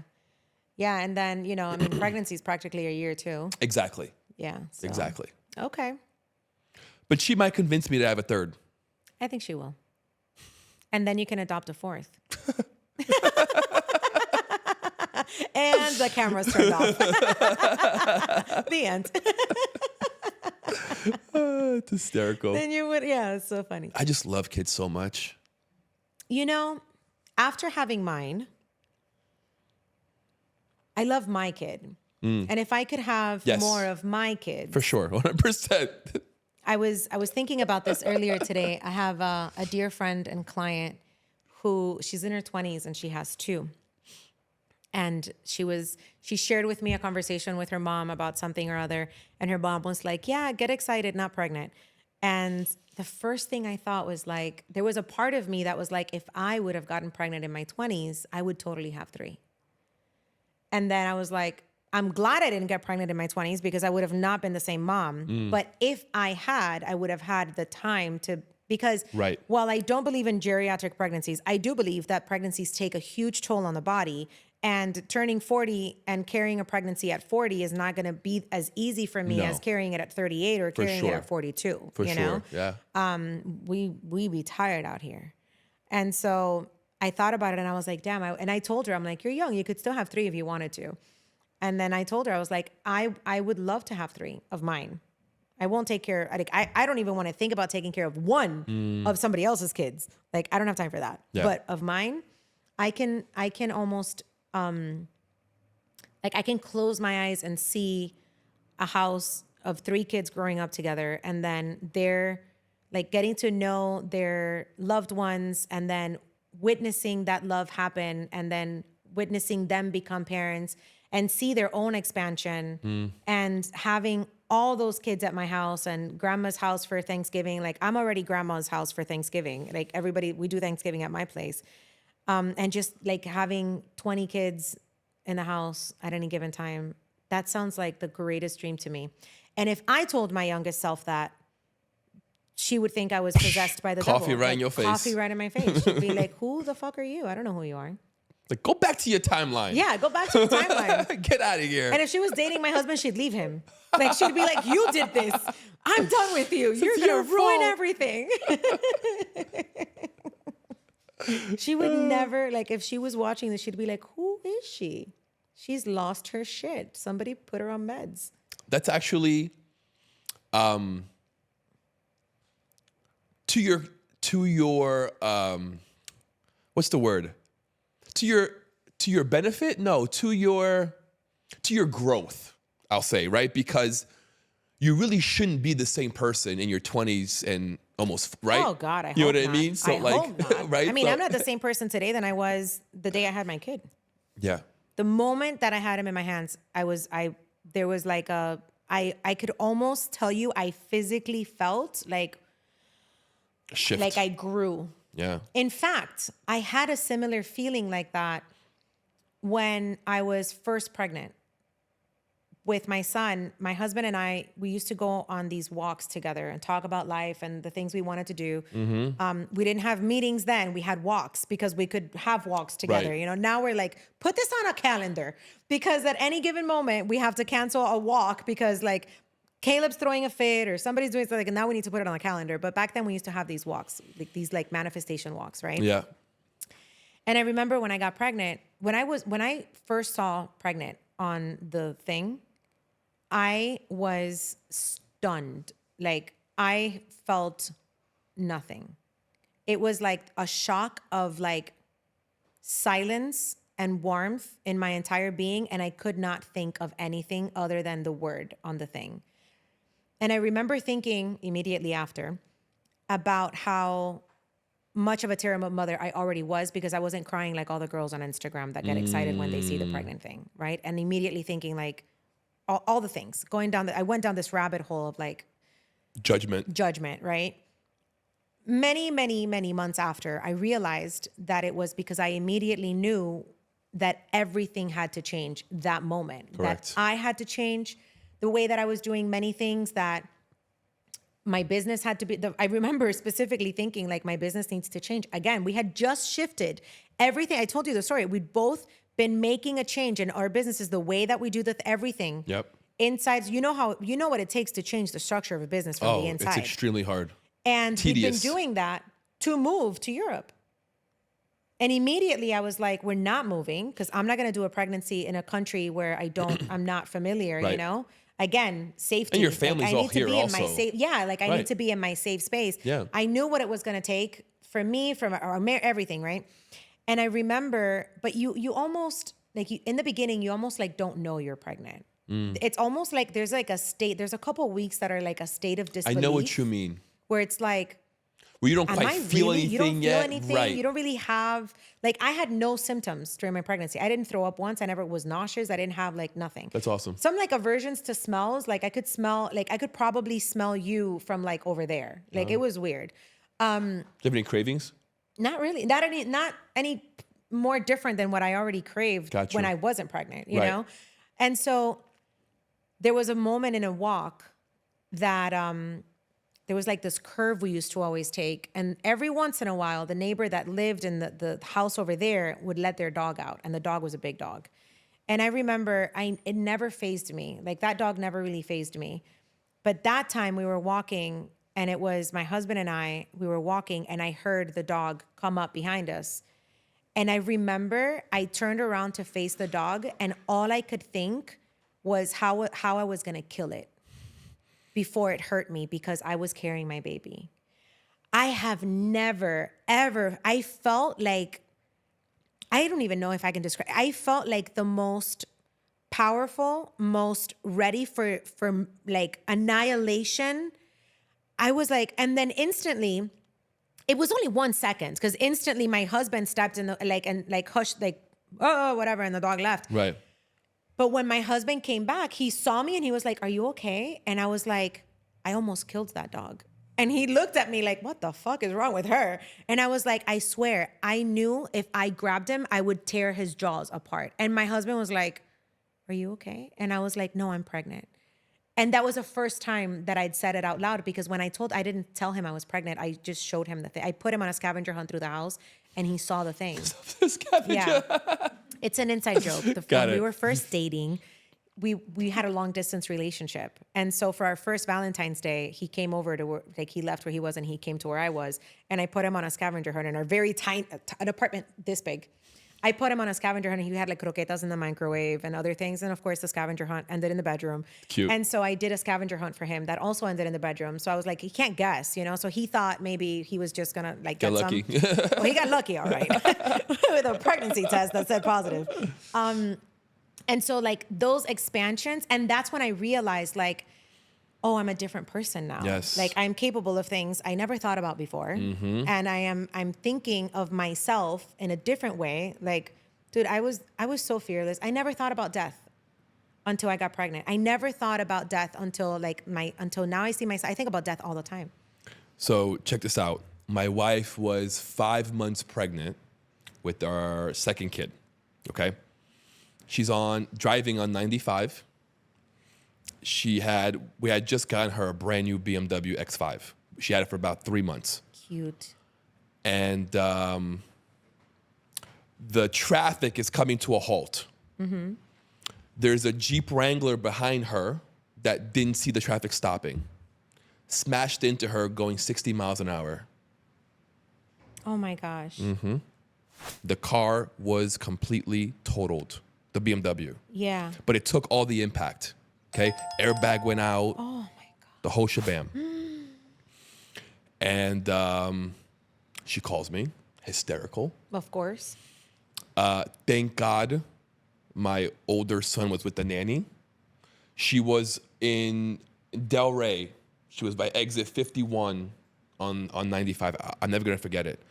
I've never driven so fast before in my life. I bet. I flew to her. And I got there, all she could say, oh my God, is my baby okay? I bet. We rushed to the hospital. Thank God the baby was okay. Thank God my son was okay. My hands are shaking just listening to this. Yeah. So she told me something similar. She told me, I could have killed that woman who crashed into us. Yeah. She goes, I could have killed her. Yeah. She goes, With her bare hands, yes, I'm sure. If that cop wasn't there, I probably would have killed her. I'm sure. And that woman, she goes, I think what stopped me from hurting her was the fear in her eyes once she saw that she hit a pregnant woman. Yeah. You know? Yeah. So, and to top that one off, my first son almost died during What? birth. No. Yeah. So he came out with amniotic fluid in his lungs. So did my little brother. So he couldn't breathe. Yeah. He was purple when he came out. Oh my gosh. And they're smacking his feet. Yeah, yeah. Nothing. No cry, no nothing. And you're watching this. I'm watching this. Oh. Terrified, right? It was a natural birth? Natural birth. Yeah. She held him for 30 seconds and they rushed him to the NICU. Tubes up his nose, tubes down his mouth. Like that was his Did you first. stay with her or did you go with him? I went with him. Yeah. Yeah. Yeah. I rushed with him. I said, I'm sorry, I'm going with him. Absolutely. Yeah. I'm sure that's what she wanted to do They anyway. had to throw me out of the NICU because No. I didn't want to leave. Oh my gosh. Yeah. How So- long was he in the NICU? 4.5 days. Yeah. They felt like 4 years, I'm sure. Oh my God, I felt like a whole lifetime. Yeah. Yeah. You know, I was I'm so glad your babies are okay. Thank God, yes. But that was my first experience as a parent. Is your baby Him coming out and almost dying. Yeah. Yeah. That's After that, it was all traumatic. cakewalk. Yeah, it's like, yeah, fuck it. Yeah, he felt like my son fell and bruised his knees the other day, and I'm like, oh my God, he's bleeding. For you, that must be like, nah, he's Yeah, breathing, he's right? fine. He's fine. He's fine. He's fine. He's fine. I thought about NICU parents a lot recently because my son got a stomach bug that starts with the R that there's a vaccine for. RSV? No, stomach bug. RSV is the breathing yes, one. Yes, yes, Rotola virus, something, Yes, something yes, like that. yes. What are you Whatever. talking about? Yes. He got that. And he, you know, he was just coming out of both ends.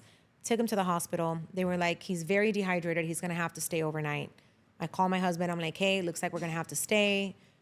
When you get home, please like take care of the dog. He's like, I'm leaving work right now. I'm like, you're not supposed to be leaving work right now. He's like, when you told me you were headed to the hospital, I fixed everything. I'm on my way. So, you know, What a good man. he's the best, man. We check him in, whatever. We do all the things. My son was only in the hospital for 2 nights, and I was with him, and he was in no way critical. He had an IV, but he was talking. He was, you know, he was Dehydrated, basically. yeah, like he was tiradito, you know, Yeah, like yeah. he wasn't himself, but he was fine. There was no danger to his life, Right. you know. And on that second day, there was a moment that a nurse came in, and she was like, "Have you eaten or taken a shower or anything?" And I was like, "No." And she's like, "I'll stay with him. Go to the bathroom, take a shower, do whatever you need to do." I'm like, "No, I'm gonna wait till my husband comes." And she goes, "You understand this is my job, right? Like, I'm not doing you a favor. My job is to take care of him so that you could go do these things." And I started crying hysterically because all I could think about was NICU moms. And I'm like, my son is fine. And I don't want to leave his side. Mm-hmm. And he's fine. Like, he doesn't have tubes. He's fine. He just needs to be rehydrated. Yeah. And I could not stop crying for every NICU mom that I know, and for every NICU mom I don't know, and for every NICU dad that I imagine sometimes that situations like that must be harder on men sometimes. I almost think because Feel helpless. you don't know what to do. You Can't do know, shit. like you can't do anything for No. anybody. And I feel like, especially good men, your instinct is to fix it. Yes. Your instinct is to like fix it for your wife, And fix it for the protect baby, and and protect. And there's nothing you can do. No. You know, except like go bring food. Yeah. That's it. And so, man, I had the craziest breakdown for people I don't know because I was only there 2 nights and he was fine. And I know moms who've been in the NICU for 20-something days, for months at a time. And I'm just like, how do you do this? How do you stay strong and Yeah. positive? And I can't even. So my first son, we were back in the NICU 2.5 months later for a week. No, why? So he was born November 2019. Okay. Okay. COVID happened March 2020. Yeah. This was March or April of 2020. I think it was March. and he got RSV. No, the worst. That was my biggest fear when I had my baby. He got at 2.5 My months biggest old. fear. 2.5 months old. Got RSV during COVID. During the beginning of COVID. We're in New York. That's where we used to live. And he was there for 7 days. Again, tubes up his nose, tubes down his mouth, IV, and it was bad. It was really bad. And everybody's so scared because they weren't sure if it was RSV, if it was COVID, what it was. Nobody knew what was going on with COVID and RSV, with anything. It was just, and everything was just so much scarier because of the unknown of what was happening. Correct. Man. So he was there for 7 days the second time around. So he had a really bad first 3 months of life. Yeah. But then it was smooth sailing, thank God. How do you feel that impacted your marriage? It's a great question. I think it brought us closer together for sure. I think it was a feet to the fire situation where it's like, y'all want to be parents? Here you go. Yeah. Here. Baptism by fire. Literally. Yeah. Your first 3 months will challenge you in every single way. But if you can make through this, you'll be okay. Because I feel like there are so many parts of postpartum for me that are a blur. Postpartum was hard. Yeah. And For my wife too. And there are moments I remember, very needle point moments in postpartum that I remember. Yeah. But I feel like most of it was, I feel like the first year postpartum was kind of a blur. I feel like I'm just coming out of the fog now. 100%.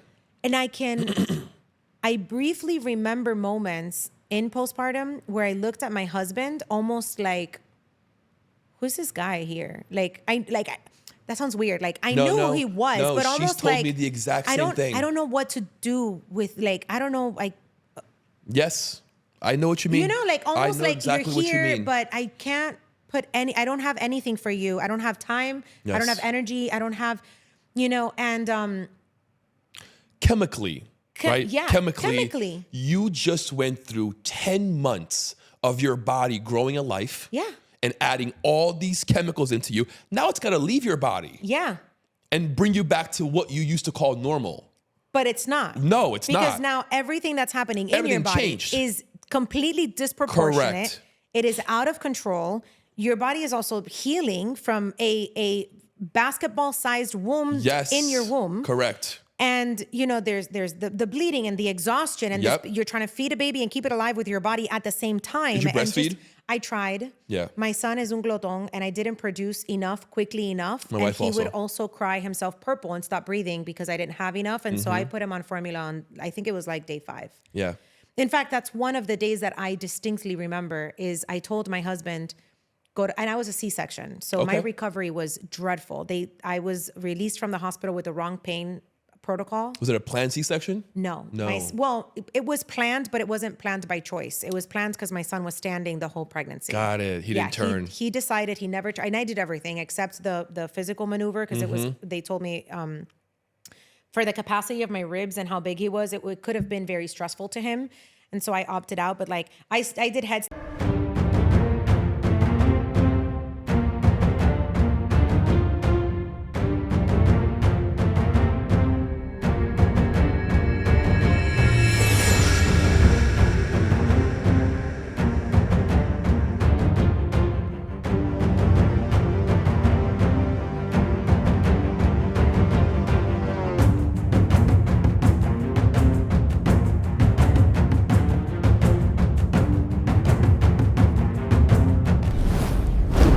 Stands in a pool. I did. Oh my God, I nearly drowned. Really? And I came up I was coughing water. My husband's like, we're done. I'm like, we're doing it again. And he's like, no, I'm not holding your legs up anymore. I'm like, we're doing it again. That's crazy. So yeah, it was ridiculous. And he never did. So we had it scheduled. And then my water broke 2 days before the scheduled C-section. Got it. Wasn't an emergency C-section, but it was going to happen anyway. Yeah. And so I remember distinctly on day 5 telling my husband, crying with my son, because my son has had that temper, that bossiness. He was born that way. He didn't get that when he turned 2. He looked at me in a way that his face, the way he was crying was looking straight into my eyes. angry crying. And I was like, this kid hates me already. And I was bawling, sitting on the couch. And I told my husband, leave right now and get formula. And he's like, I don't want to leave you alone. Let's call your mom. I'm like, leave, like rage, like leave, go get formula. I was not my best self. And when he came back, he said, I'm going to wait until you guys calm down. I'm not leaving you alone right now until you guys calm down. So I tried breastfeeding, whatever. The baby exhausted himself to sleep. He fell asleep, blah, blah, blah. And then, it didn't take long. Probably felt like 8 hours, was probably 5 minutes because babies don't have that much energy 5 days in anyway. So everything is calm. I'm calm. He leaves to get formula. Publix is 3 minutes from that house that we were living at. But when he comes back, I remember hearing the door open, but my son had woken up already. And both of us crying hysterically, and me just like lifting my son, because I knew it was my husband. Nobody else has keys to my house. And I'm crying because there's nothing to feed him. There's not enough, and just like lifting him like this and like hearing all the bags like drop on the ground, and just my baby leaves my hands because my husband took him, and just like crying.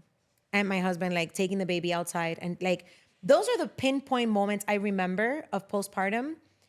And when I think back now, I'm like, no wonder so many marriages are fractured in those first like 3 years of becoming parents, because this shit's fucking hard. Most men cheat between pregnancy and postpartum. Yeah.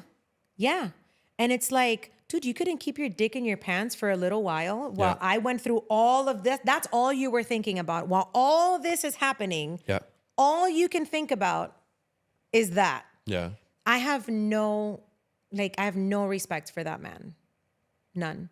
It's so, I can't understand. I can't conceive of like, there's so much for you to do right now. There is you needing to take care of your wife. There's you being an active participant. There are bottles to clean, houses to like, dishes to do, feed this woman, like, like take this kid so she could nap. Like there's just so much to do. And I'm not saying that you may not have a drive, but you have 2 hands and you can wait a little bit. Like, I mean, I can't understand. It's so hard. It's so hard. And so that's why I was wondering, like, how did that impact your marriage? Because it's hard without a NICU baby. And we own a business together. Oh, together? Together. Oh, shit. That's harder. Yeah. Because I don't have to consult anybody in my business. It's just me. I consult my husband by choice. Right. Not by, I want to do this and you want to do that. We run the business together. Hard. Correct. I don't know if I could do that.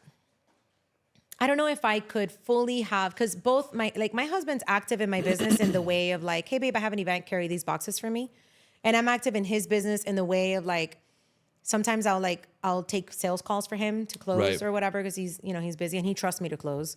Let me tell you why it works, okay? My wife she's not really a CEO. She's more of operations. She likes to run the day-to-day. She does not like to make decisions. Okay, so on she's the a business. COO. Exactly. Okay. Exactly. So that's why it works. And you're the CEO, I'm you the would CEO, say? correct. You have like the vision and then she puts it into... Exactly. Okay. So we own a therapy agency for kids with autism based out of New York. That's amazing. Yeah. So we have a contract with the DOE in New York, and we provide in-home and in-school services for these kids. That's amazing. So I have like an army of therapists in New York that spend 8 to 40 hours a week with these kids in home and in school, doing training and helping them. Have you thought about moving that down here? We are currently working on it as we speak. Good. Yeah, we've already incorporated. I'm currently credentialing with Medicaid and all the insurance companies down here. Yeah, that's such beautiful work and necessary work that you do. Yes. So she is a licensed therapist. Mm-hmm. She's a board certified behavior analyst. It's amazing. Yeah. So she enjoys doing the clinical portion of it. Okay. And I built the company and I run the whole thing from the administrative point of the That's why it works. Yeah, that is why. But you know what? That's also so interesting, because I feel like that's almost like the functionality of marriages also, in a way. It's like usually one of you is the visionary and the other one's like, these are the steps we take. Correct. And sometimes those roles they 100%. fluctuate. They, you do little switcheroos and sure. here and there. But that's so, yeah, I think that's why. I think that maybe with my husband, the reason why I don't know if it would work is because we're both kind of a little bit of both. Okay. Like I can have a vision and then be like, I'm good at delegating, I've learned, but I'm also Right. a doer where it's like, okay, I know the steps I need to take and I can do them. Right. But then like the way that I might do it will 100% be different than the way that he would do it. And so I feel like that's where my husband and I running one company would be a little weird. Challenging. Very challenging. Oh, we've gotten to many fights. I'm sure. Right? So it's like we have different levels of fights, right? We have our own personal fight. Yeah. Fight between the kids, right? Yeah. And fight in the business. So it's like Which three is layered. harder? Probably the kids. In what way? I think sometimes we don't agree on how to do things for the kids. How to do things for the kids, meaning like the routine stuff or like upbringing stuff? A little bit of both. That's hard. A little bit of both. I'll give you an example, okay? I'm a little bit anal with some things, Okay. right? I just think that there are some things you don't fuck with, Yeah, right? same. And Mother Nature being one of them. Okay, yes, I see that. Okay. We live right by the beach. Okay. And the other day, my son, the older one, had a play date with two friends. The moms came over and they all went to the beach. Okay. Okay. She sent me a photo of him playing on the beach. Okay. And he was in the water. And I felt like she was too far from him. And I felt like she was too far from him. There was too much room for things to go wrong. Okay. In my opinion. Okay. And we had a little disagreement there, because she's like, but I'm right there. I can easily go grab him if something happens. Okay. But my point is, why even go through that? Yeah. Right? Like, why even put him in that scenario where something could occur for you to go do something? So you would have preferred her being in the water with him? Correct. Or him not in the water Or him at all? not in the water. Either or. Yeah. I hear you right now, and I am like, is this what it's like to be married to me? Because I am you in that scenario. I am the one that's like, my margin of error, my toleration for margins of error is very small. Mine too. It's why I'm so good with events. It's like why my events are fucking amazing because Yes. I have like this very low tolerance for error. Yeah. And so I look at like what could happen if okay, great. So backup plan. And what would happen if, it's Yeah. why I told you, like I walk into a place and I'm like, what are all the ways in which this could get fucked up right now? Right. Got it. Noted. Okay. So I know like what I would do, Yes. And so I hear you where it's like, I often, like we have cameras in the house. Yeah. And like, we'll check it. Like when I'm out and I'm like, I miss them. Like I'll Same. go look to see what they're Yes. doing, And then I'm like, babe, how long are you going to be in the kitchen? Cause he's on the couch. And my husband's like, you saw me walk into the kitchen. Cause I couldn't have taken you that long. You've been on the camera. I'm in the kitchen. I'm getting water. Like he's fine on the couch. I'm like, but if he stands up, he could fall. Could you just please hurry up? Like I'm that parent, But I'm also the parent who's like, because I'm like this, I also am like, all right, how far where he is, how quickly I know my limitations physically. Right. I'm like, how far is he from where? Can I catch him from here? Right. Because I'm not a very athletic person. My husband is. I'm not. So I know that I can't fuck around and find out because I may not make it. Right. Right. And so it's funny you should say the beach because I was thinking about going to the beach with them today on the drive here because, we're here. And I was like, man, I've never really taken Caleb to the beach. He loves the water. And the first time I took him to like the beach was this last summer. We went to Europe for a month and we stopped in Valencia for a little while. We ate at this little restaurant right on the water. I was like, we got to take him to the beach. So nice. This kid is so fearless. He wanted to run into the water. And I was like, no. And my husband's like, let him. And I'm like, no, because the current could take him. Yeah. And I can't swim like that. Like, you can't swim like that. What are you talking about? Just let him play in the water, And granted, like there was truly not a real imminent danger to him being on the shore.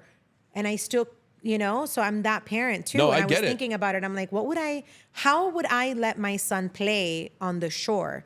And I had 45 minutes of a drive here to decide I wouldn't. Let him play on the shore. And I'm Correct. like, maybe he doesn't need to go to the beach right now. Yeah. I think this was a stupid idea. Let's think about something else. Because agree. unless it's like a perfectly still ocean day Right. where like the waves are not doing their ocean behavior, Yeah. I don't feel comfortable with it. He's still kind of wobbly. You know, he's wobblier if he's on the sand and the sand's coming out from under his Right. feet because the ocean does that, Correct. thing I to agree. the sand. I'm just, Yeah. I am you. I am an anal Yeah. parent. I Is would, that okay? Like, are we I fucking think up that's these kids? perfectly okay. Because look, I'm not trying to bubble wrap him. I'm not. I let him be free. He's 5. He can do whatever he wants up to a certain limit, of course. Yeah. But there's just some things I don't want to fuck around with. Yeah. And the ocean is one of them. I Yeah, respect it. I agree. It's very powerful. You know, it's you can't predict. And you can't win. No, you You're can't. not gonna win against the No, ocean, you can't win against period. that. I agree. Yeah. I agree. You know, I want to share a proud moment that I have about what you're talking about, where it's like, where's the line between being the anal helicopter parent is what Yeah, they call it, right. and not, you know? So my son is fearless. I am not. I am especially not fearless about my son, right? yes. And so when we go to the park, I take him to the park every day. The first time that we went to the park, that he started looking at you know how the parks have like the little playground? Yes. And then the big kid playground? Yes. He started to want to go to the big kid playground. And of I was course. like, Bobby, there's big kids there. Just play here, just play here. But it got to he was so interested that I couldn't, like, he would like, I want to go, you know? So I let him. And he figured out how to climb up the big kid steps So and get to the smart. damn thing. And I could feel a literal knot. I could not, like, the pressure in my chest, I could not fucking breathe. I know exactly what you Watching mean. this little thing like this. And of course, the big kids are like, whoa, whoa, whoa, right past him. And all the big kids have little siblings. So, Yeah. but in my mind, I'm like, you cannot commit murder of a child today. You cannot scream at these children who are running past him because they're not touching him because they No, have right. siblings. So they kind of Right. know how to fly past the toddler, you Right. know? But I don't know that they know until Correct. I see that they did and didn't knock him down. Right. And I'm just like, you can't scream at these other moms for not telling these children to slow down because your son's not supposed to be on that playground anyway. And all of this is happening while my little kid is walking and looking at me like, and I'm like, muy bien, papi, lo estás haciendo muy bien, muy bien. While I am sweat. I had like the pits of my shirt Yes. were soaked by the time he I got can down. imagine. And I remember thinking to myself, I'm like, is he afraid? I'm looking at him and I'm like, papi, ¿estás bien? And he goes, sí. And I'm like, he's not afraid. I am afraid. I am terrified. I Yes. could not breathe afraid. But he wasn't. He was going slow. He would grab onto both sides and he would like step and look and step and look and step. Like he was like he wasn't being precarious. Yeah. And I'm like, he doesn't care about being up. He's not scared. And if I bring him down, I'm going to be projecting my fear on him. Correct. This is my fear, is my problem for me to deal with. Yes. And as long as I am at all the openings, because I don't know if he knows that if he throws himself off one, because they have openings, Right. like where they could just jump off because it's supposed to be for big kids. And so I'm like, well, all that I can do is just be at all of the openings. And if I see him going on one of the slides, I just need to be at the end of that slide. I just Yes. need to be at like the danger spot and not kill a kid if they bump into him and drop him. Or smack a mom. Like no violence will happen today, you know? And like, and he went all the way to the slide and he sat on the slide. And I was like, okay, are you gonna slide? And he looked and he goes, no, mama. And I go, ¿estás seguro? And he goes, no. And I go, okay. So I go, sal por aquí. And like I went to one of the exits and I put my hands it's so high. And I put my hands for him and I go, sienta, like for him to sit so he could Right. like slide. And I had my hands up and he just threw himself into my hands, like for me to, and I was like, you don't give a shit. Like he has no complete disregard for anything at all. And I was like, but I started, of course I started crying because now I'm like, he's in my arms, he's safe. I didn't kill anyone and he didn't die and everything is okay. And I'm like, ooh. And I'm like, you're so brave. I'm so proud of you. And he's looking at me like, but why are you crying? And I'm like laughing, wiping my tears. I'm like, ha, ha, ha, ha. I look like a psychopath. I'm like, ha, ha, I'm so proud of you. You did such a good job. Ha, ha, ha. And he's like, okay, mama. And he goes up the fucking thing again. And I'm like, nope, it's time to go home for dinner. Like, I'm like, I can only do this once today. Like, my nervous system was shattered. I'm like, okay. So I went home and I told my husband about it. And he was just looking at me like, so proud of you that you didn't take him down from there. And I was like, me too. I'm such a good mom. And then he climbs on the couch and I'm like, get down from the couch. Like it's that part of like what you're saying. Where is the line of like, you can fuck around, but I don't want to find out. Yeah. It's hard. It's very hard. It's hard. This is the shit you can't explain to a non-parent. No. Because when he's up there, my whole life is up there. Oh, yeah. Everything, the world literally stopped and all I could see is imminent danger in him. It's your heart walking around. Literally, it's the craziest thing. Anybody who's not a parent can't get that. So let me add another level to that, okay? Because I have 2 boys. See that. So my younger one is similar to your toddler. He has no fear. No fear. Okay? But he also has an older brother to look up to. And doing wants things to he's do not physically capable of even doing yet. And I worry he about tries that. it and succeeds a little. No. Yes. Yes. But also, it's like, no, why is he? But also, like, I have a badass kid. A little right? bit, yeah. Yeah. A little bit. He is fearless. The other day, I sat him in his car seat in the car, okay? I parked. I'm getting him out. I got him out. I put him on the floor. He went back in the car, sat back in the chair to get out by himself because he didn't want me touching him. I love that for him. I can see how annoying that is when you're just trying to get home. But also, I love that for him. Yeah, me too. I see sometimes traits like that in my son. His ability to tell me exactly what he wants in his broken speech because he's only 2. Right. Even though he makes those long sentences. And I think about and what he doesn't want, when he will just stand his ground and say, no, mama. And I'm just like, so powerful. This is such a good trait. And immediately I'm like, how do I, in this moment, walk the very fine, dangerous, important line of teaching you that you need to do what the fuck I say without deterring that beautiful, powerful determination that you have, without taking away that inner power and courage to stand up to somebody and say no. And those are the moments that exhaust parents. It's not the picking up of the toys. No. It's not even the sleeplessness, because I am more mentally exhausted by those lines that we have to walk every moment of every day than I am by the lack of sleep, although the lack of sleep really sucks. But when you add the mental stuff, that's the part of parenting that really is the challenge. And I feel like I wouldn't have been able to walk that line in my 20s. I wouldn't have even known that line was there. I know what you mean. And now it's like, okay, how do I do this? Yeah. How do I get him to go take a shower without deterring his ability to stand up because how much more important is it that he takes a shower or that I don't break that? I don't want to break that. And so if I had to choose, I would choose to not break that. But he also needs to learn that he needs to go take a shower. And so that's such a minuscule example. No, it's a great one, actually. But it's the magnitude of what it stands for and what it means, you know? I think it's a balance, right? Because as much as I want them to be independent and to be able to stand their ground and say no, they have to know that I'm the boss. Absolutely. You know? So when he tries to stand his ground, but it's bath time, bro, it's bath time. Yeah. Like, I'm getting you in that bath. You can cry and scream all you want. Yeah. We're going bath time. Yeah. But I think it's there. That's the successful way. It's like, it's in the approach.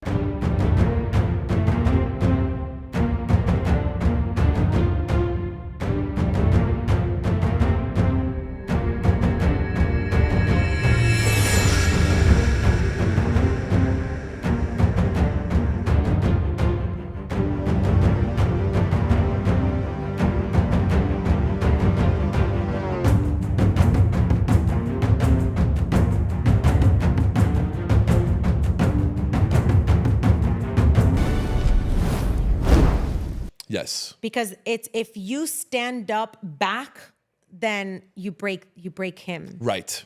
And if you're just like, that doesn't count right now. It Yes. counts later, but not right now because now it's Right, bath time. And you can just exactly. giggle your way to the bathroom together. Exactly. It's but in that moment, you have to stop, you have to think, you have to choose, you have to Yes. decide, and then you have Yes. to act. And you need to do it quickly because it is still bath time and I am tired. And there are other things that need to Right. get done in this house when you're done bathing. Exactly. And that's the challenging part of parenting. And I feel like if we're even thinking about that, we're doing okay. And also I have money put aside that I'm actively putting away for therapy for him. I'm like, I'm going to do my best, but I'll also You're pay so for therapy funny. with whatever part of you I do fuck up with, because it's going to happen, you know? These kids, they don't have manuals. And while I do my best to like learn him, because there's a way that I could say no to him. There's a way that I could, you know, For sure. You start learning him. Just Yeah. like there's a way I can get my husband to do certain things by asking a certain way. And there's a way that if I ask that way, it ain't going to happen. For sure. You know? Yeah, So yeah. like you learn them, you learn their personalities and all that stuff. But also there's going to be times when you're not going to catch it. No. You know, and there's going to be times when I'm not going to have in that moment, I may not have the capacity, the bandwidth to go through all that thinking in 1 second to do. And I might just be like, get in the shower right now, you know? And it happens. It has happened where then I'm like, oh God, I could have done that better. You know, so for those times, I'll just pay for the therapy. To your point of therapy, I saw a reel and the year was like, I don't know, 2040. And it was a Gen Zer pretending to be in therapy, crying, saying, but my parents were so good to me. They gave me everything. Do you know how hard it was to have a PlayStation 5 and a Wii and an Xbox? And they loved me so much. I can't deal. Can't win. You can't. You give them just everything, can't. they're traumatized. You give them nothing, they're traumatized. Yeah, one way or the other, man. You're going to screw something up. So Yeah. my whole thing is just like, I promise to continue to grow as a person. I promise to continue to challenge myself to be better, to think faster, to react with more empathy, to respond with more wisdom than triggers. And I promise that where I fail, I'll just get you to a professional to help you fix it. Because they're not going to want to fix it with us. No. I'll even go with them.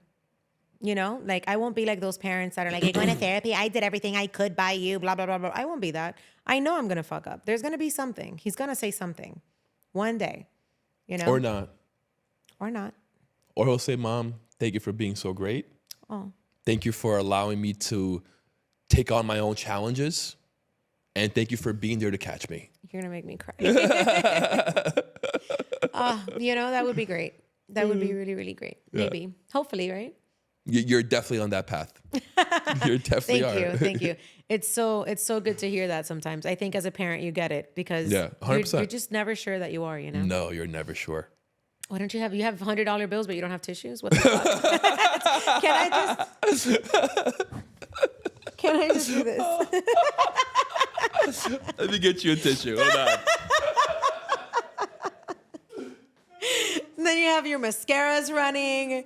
This is too fun. And you can't even cut this out of this interview. You have to leave it here. You have to leave it here where you just 100%. I will not wipe my tears with your $100 bills. This is too good. It's like, and we still haven't talked about business. This is fantastic. Not really. We've talked, I think, you know, A little bit. I'll tell you a secret. You and the thousands of people that watch this and listen to this. I've been thinking about a book. Okay. My book, not the one that I keep telling you guys to read. One that I think I might want to write.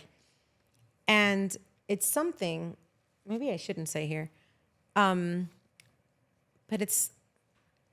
I believe that moms make the best entrepreneurs.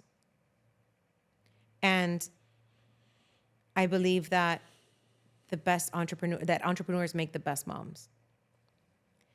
And I think it's because there is a way of thinking that is required for you to develop, because I do not think that some people are, but not everybody is born with this way of thinking Yeah. for successful entrepreneurship. that requires some level of disconnection from emotional attachment, which sometimes as a parent, you need to detach from the emotional moment and Yes, you say, do. I need to do what is right and not what Correct. my heart feels like doing right now. Exactly. There's a certain level of strategy and planning that is required when you're running a successful business that it goes into risk assessment, it goes into risk tolerance, it goes into fear objections, it goes into so many things that Yep. you don't usually ever have to encounter, not to that magnitude, Right. if you're not an entrepreneur. Correct. There's a level of manipulation and communication, both that you need to know how to Navigate. practice and navigate as an entrepreneur that you don't if you're not an entrepreneur. Correct. And there's a level of marketing and messaging that you need to master. Yeah. You got to be a As an closer. you need to master messaging, and you need to close the deal. And you have a special way to do that if you're a successful entrepreneur. Yes. You need all that shit to convince a kid to go take a shower. 100%. You need all of that to be able to successfully communicate with a teenager. You need all of that to be able to tell your son or daughter that the person that they're thinking about marrying is a good or bad choice if they think otherwise. Right. That the person they're thinking of breaking up with is probably the best person for them. But they just can't see it because of X, Y, Z. You can't say it that way. Correct. Because they're going to say, what do you know, Mom? You know?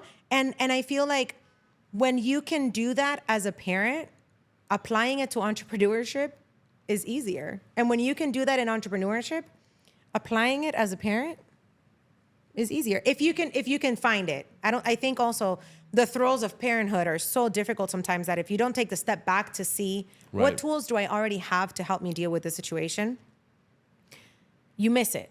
Yes. But if you take a moment, so many of these skills are the same.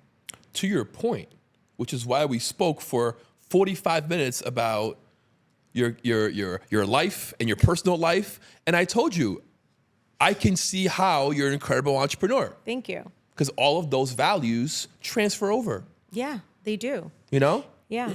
I feel like I've thought about it in the book format.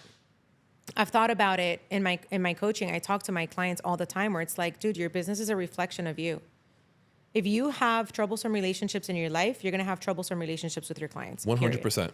If you don't know how to create boundaries in your life, you're not going to create them with your clients. You're going Right. to overserve and undercharge all day. You are who you are. You are who you are. Yeah. Yeah. And you are that way in business Yes, also. for sure. And so if it you're amplifies. it amplifies, multiplies Yes. over and over again. And I feel like if you don't find those spaces and those opportunities for growth and expansion, you will have pockets of stagnation in your business too, because somewhere it's going to reflect in your business. Correct. If you struggle to talk to your partner about things that are difficult, you're going to struggle to communicate your message to your person. Oh, yes. Your ideal client, whoever that is. If you have issues with money that you have not healed, whether it's, debt or whatever, you're going to have issues charging and upcharging and raising your prices and not giving discounts because Right. you are coming from a state of unhealthy relationship with money already. Correct. How are you going to have health financially in your business if you yourself have an unhealthy relationship with money? And I can give you a million other examples, and like they're just so deeply intertwined. Yes. And I feel like sometimes women, we think that being the mom and being the entrepreneur are two different hats. No. But I feel like when we show up as our whole self to every situation that we're in, you show up as the person all the time versus like, oh, now I'm doing business. Now I'm a mom. Now I'm a wife. Like, yeah, you show up a little different. There's a different facet. For sure. But it's the same diamond. Your business was your first baby. For sure. 100%. My first business was my first child. My second child was my dog. My third business was my third child. I'm on my fourth kid right now. And somewhere in the middle, I had my little brother. I guess my little brother was my first child. Yeah. Maybe I do have 5 kids. There you go. Maybe I do have a big old family of kids. It's crazy. But I do believe that. I do believe that women, moms, and I mean, I think it's true for men too. But I think I work mostly with women. And sometimes we think that it's a different hat, and it's not at all. No. How do you feel that becoming a dad has changed you in entrepreneurship?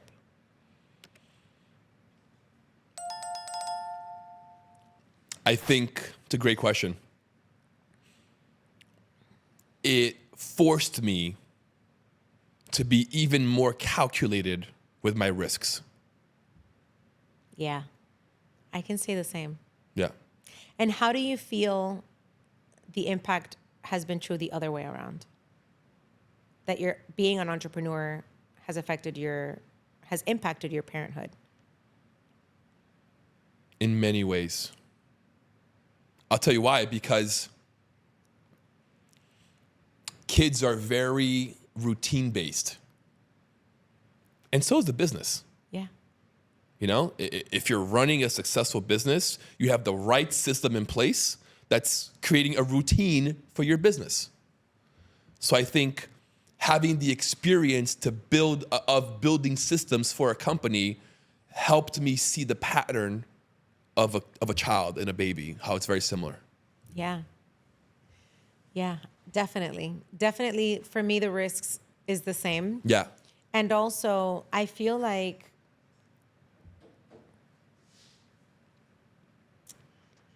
the desire for less.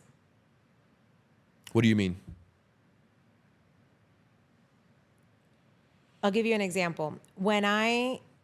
Before I became a mom, my business was doing a lot of things in the way of like, we had multiple programs that we were running.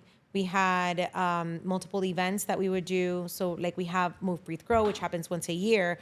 Then we would also have like quarterly, like workshop style masterminds. And then we would also have like these monthly networkers and stuff like that.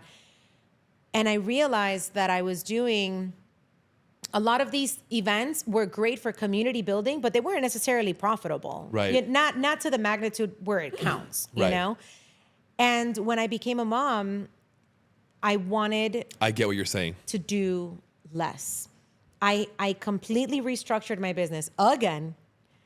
And where now it's like we have one main offer. Right. It's amazing, but it's one. I only launch it 3 times a year. It's probably going to go down to 2. I'm launching it 3 times a year now because I've just restructured this again now, right? Right. Like the baby's been around 5 minutes, what it feels like.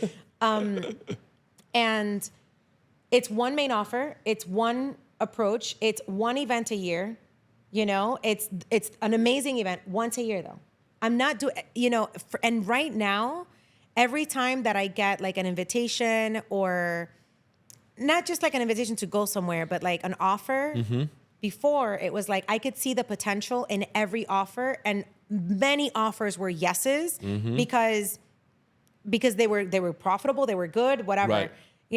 And now it's like the threshold for a yes from me for anything is so high that almost everything is a no. I know what you mean. I want less. All I want is to continue to see my bank account going up, to continue to see my calendar getting clear, and to continue to spend time with my baby. Quality over quantity. All day. Yep.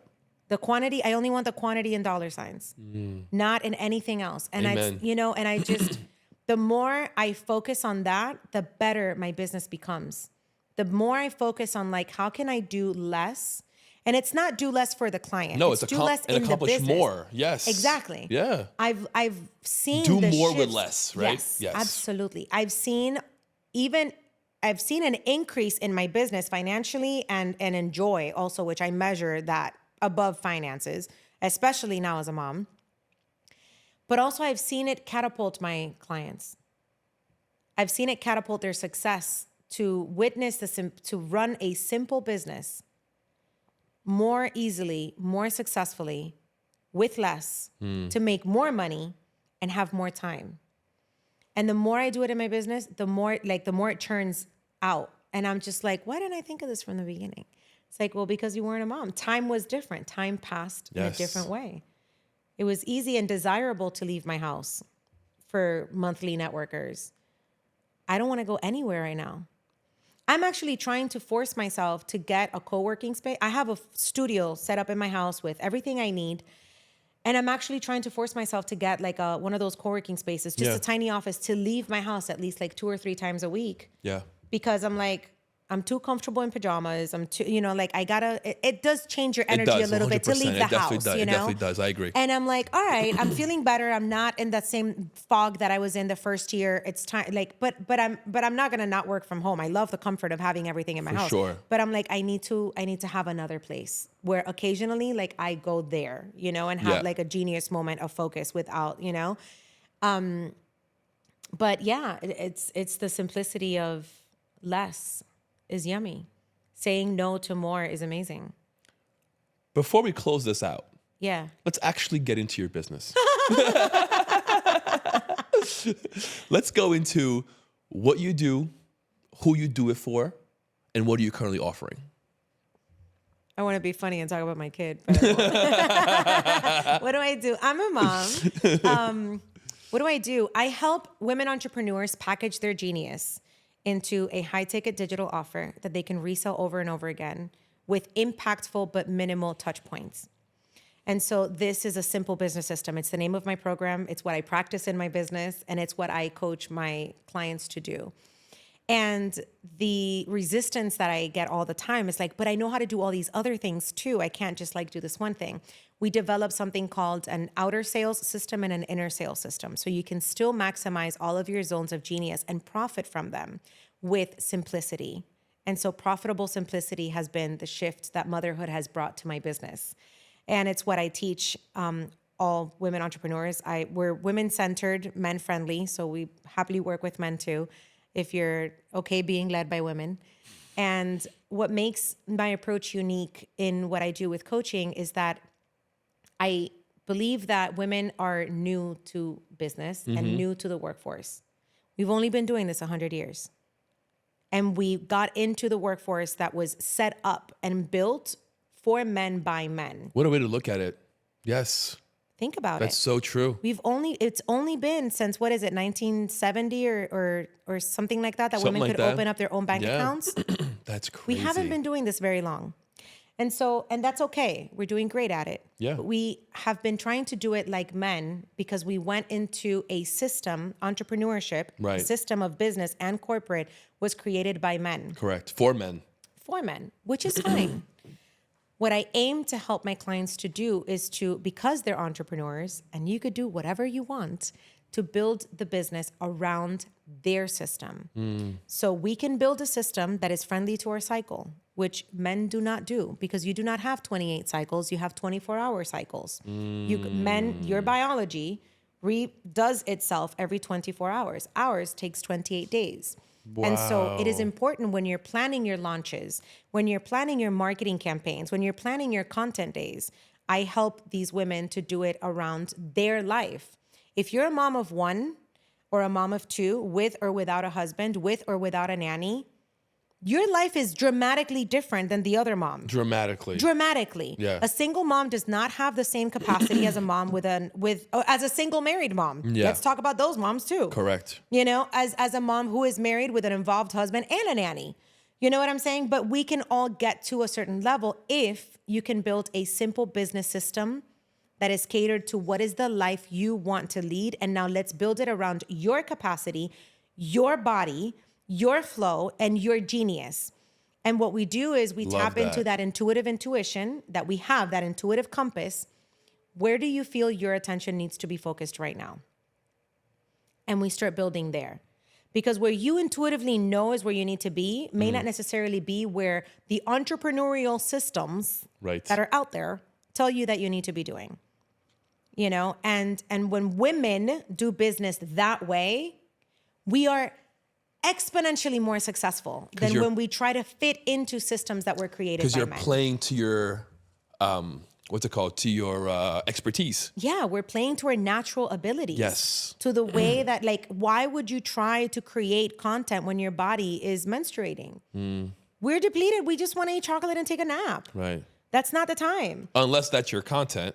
But unless, if part of your content is literally laying in a bed with a heating pad, and that's perfect. Yes. But you're creating from a different space. Correct. You're creating from where you are, as you are, to share from that. Right. That's different. then I have to fake it till I make it, which is what we've been taught about our cycles, is when you're in, you still have to play sports, you still have to show up, you still have to do the thing. And sometimes we do, and that's fine, but not in your business. In your business, you're the boss. And in your business, you should decide how to lead and how to create it. Who says that you have to do things over the holidays if you don't want to? Create a simple business system that keeps you profitable in the holidays and disappear from social media.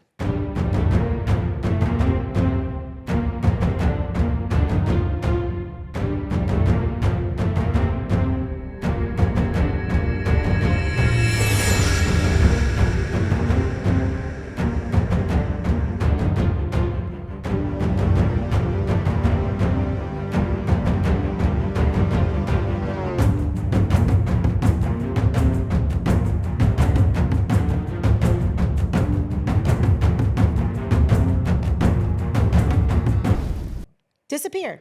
You can still be present. I teach my clients how to create 30 days of content in 3.5 hours. You can still do it. You could take 3 hours in October, in September, and in November and have November, December, and January, all of your content created, all of it being profitable, and you spend 100% of your time with your husband and your kids, or whoever you want to spend your time with. Maybe you don't want to spend time with certain people, don't.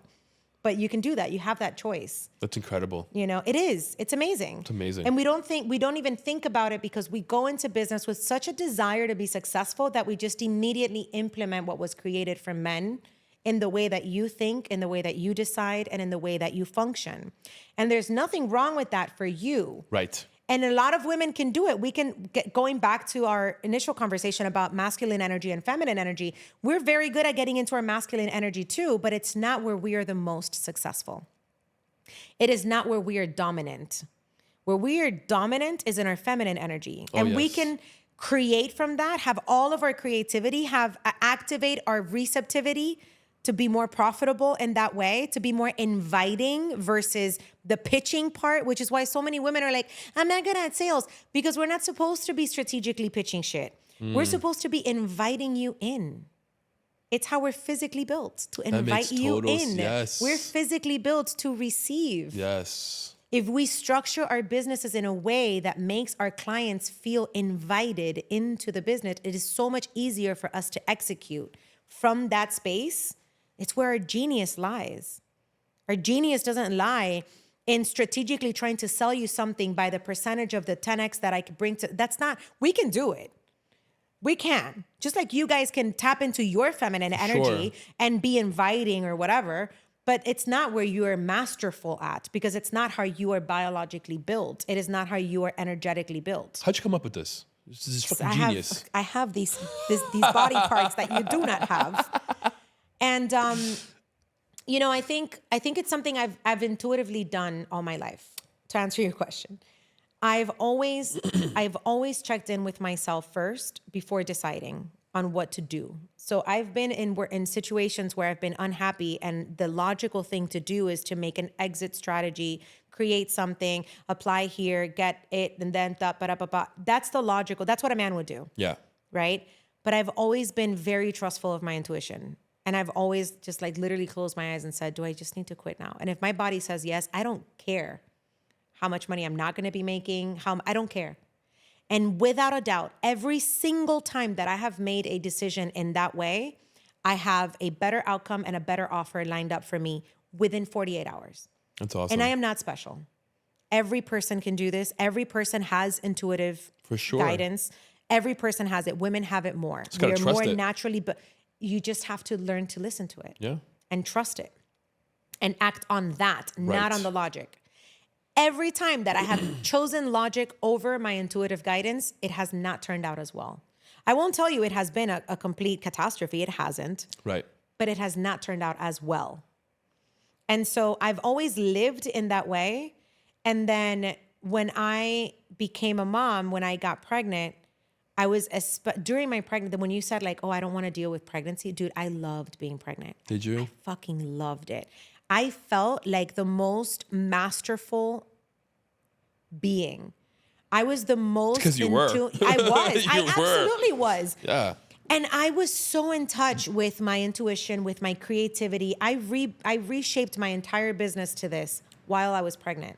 If you think about it, while you're pregnant, you're literally an open portal to another dimension. Literally. And you're bringing in a soul Yeah. into this reality. Yeah. It's insane. Yeah. There's a song that says, "We are the women." How does it go? We are the women. Something like, "We are the women. We hold the drums. We are the channel between the earth and the sun. We hold the wisdom. We bring the wisdom from the ancient days. We will bring peace to these troubled days." It's something like that. And it's just a chant, and it says it over and over and over again. She can sing too. She can. She was in a singing dancing group when she was a teenager. She can sing too. Woman of many talents. Thank you.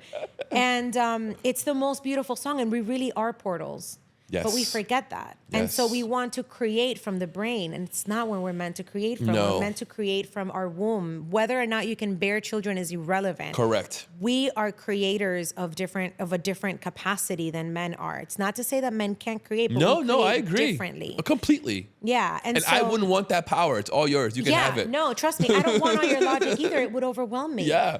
I don't, it's why I love working with my husband. Because if my husband brings me his PDF and his slideshow and his whole thing, and I tell him, my gut says no, he will put all that shit away and say, all right, let's make a steak.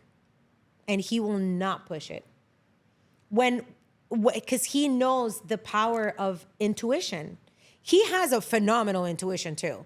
And so he also knows that if we're walking this path together and one of our intuitive flags goes up, the other can't keep walking. We're walking together. Something's gonna do something here. And so I trust his as much as I trust mine, but he doesn't function from that space all the time, whereas I do. I really want to hang out with you and your husband and my wife. We're so much fun. I would love to hang out with you guys. I feel like you guys and I just throw our kids into a pen together. Yes. Like that would be great. Yes. I feel like my son needs more like boy energy because he plays with his little girl cousin and she's sweet and she's also very rough. Yeah. So it works out for him. But yeah, we should totally do that. My son is his age. Yeah. And my older one is a great example. Loves playing with his brother. Good. Yeah. We should do that. We That'd should be great. have like a yes, little play date. Yes. Yeah. Let's do it. Done. Done. That'd be really cool.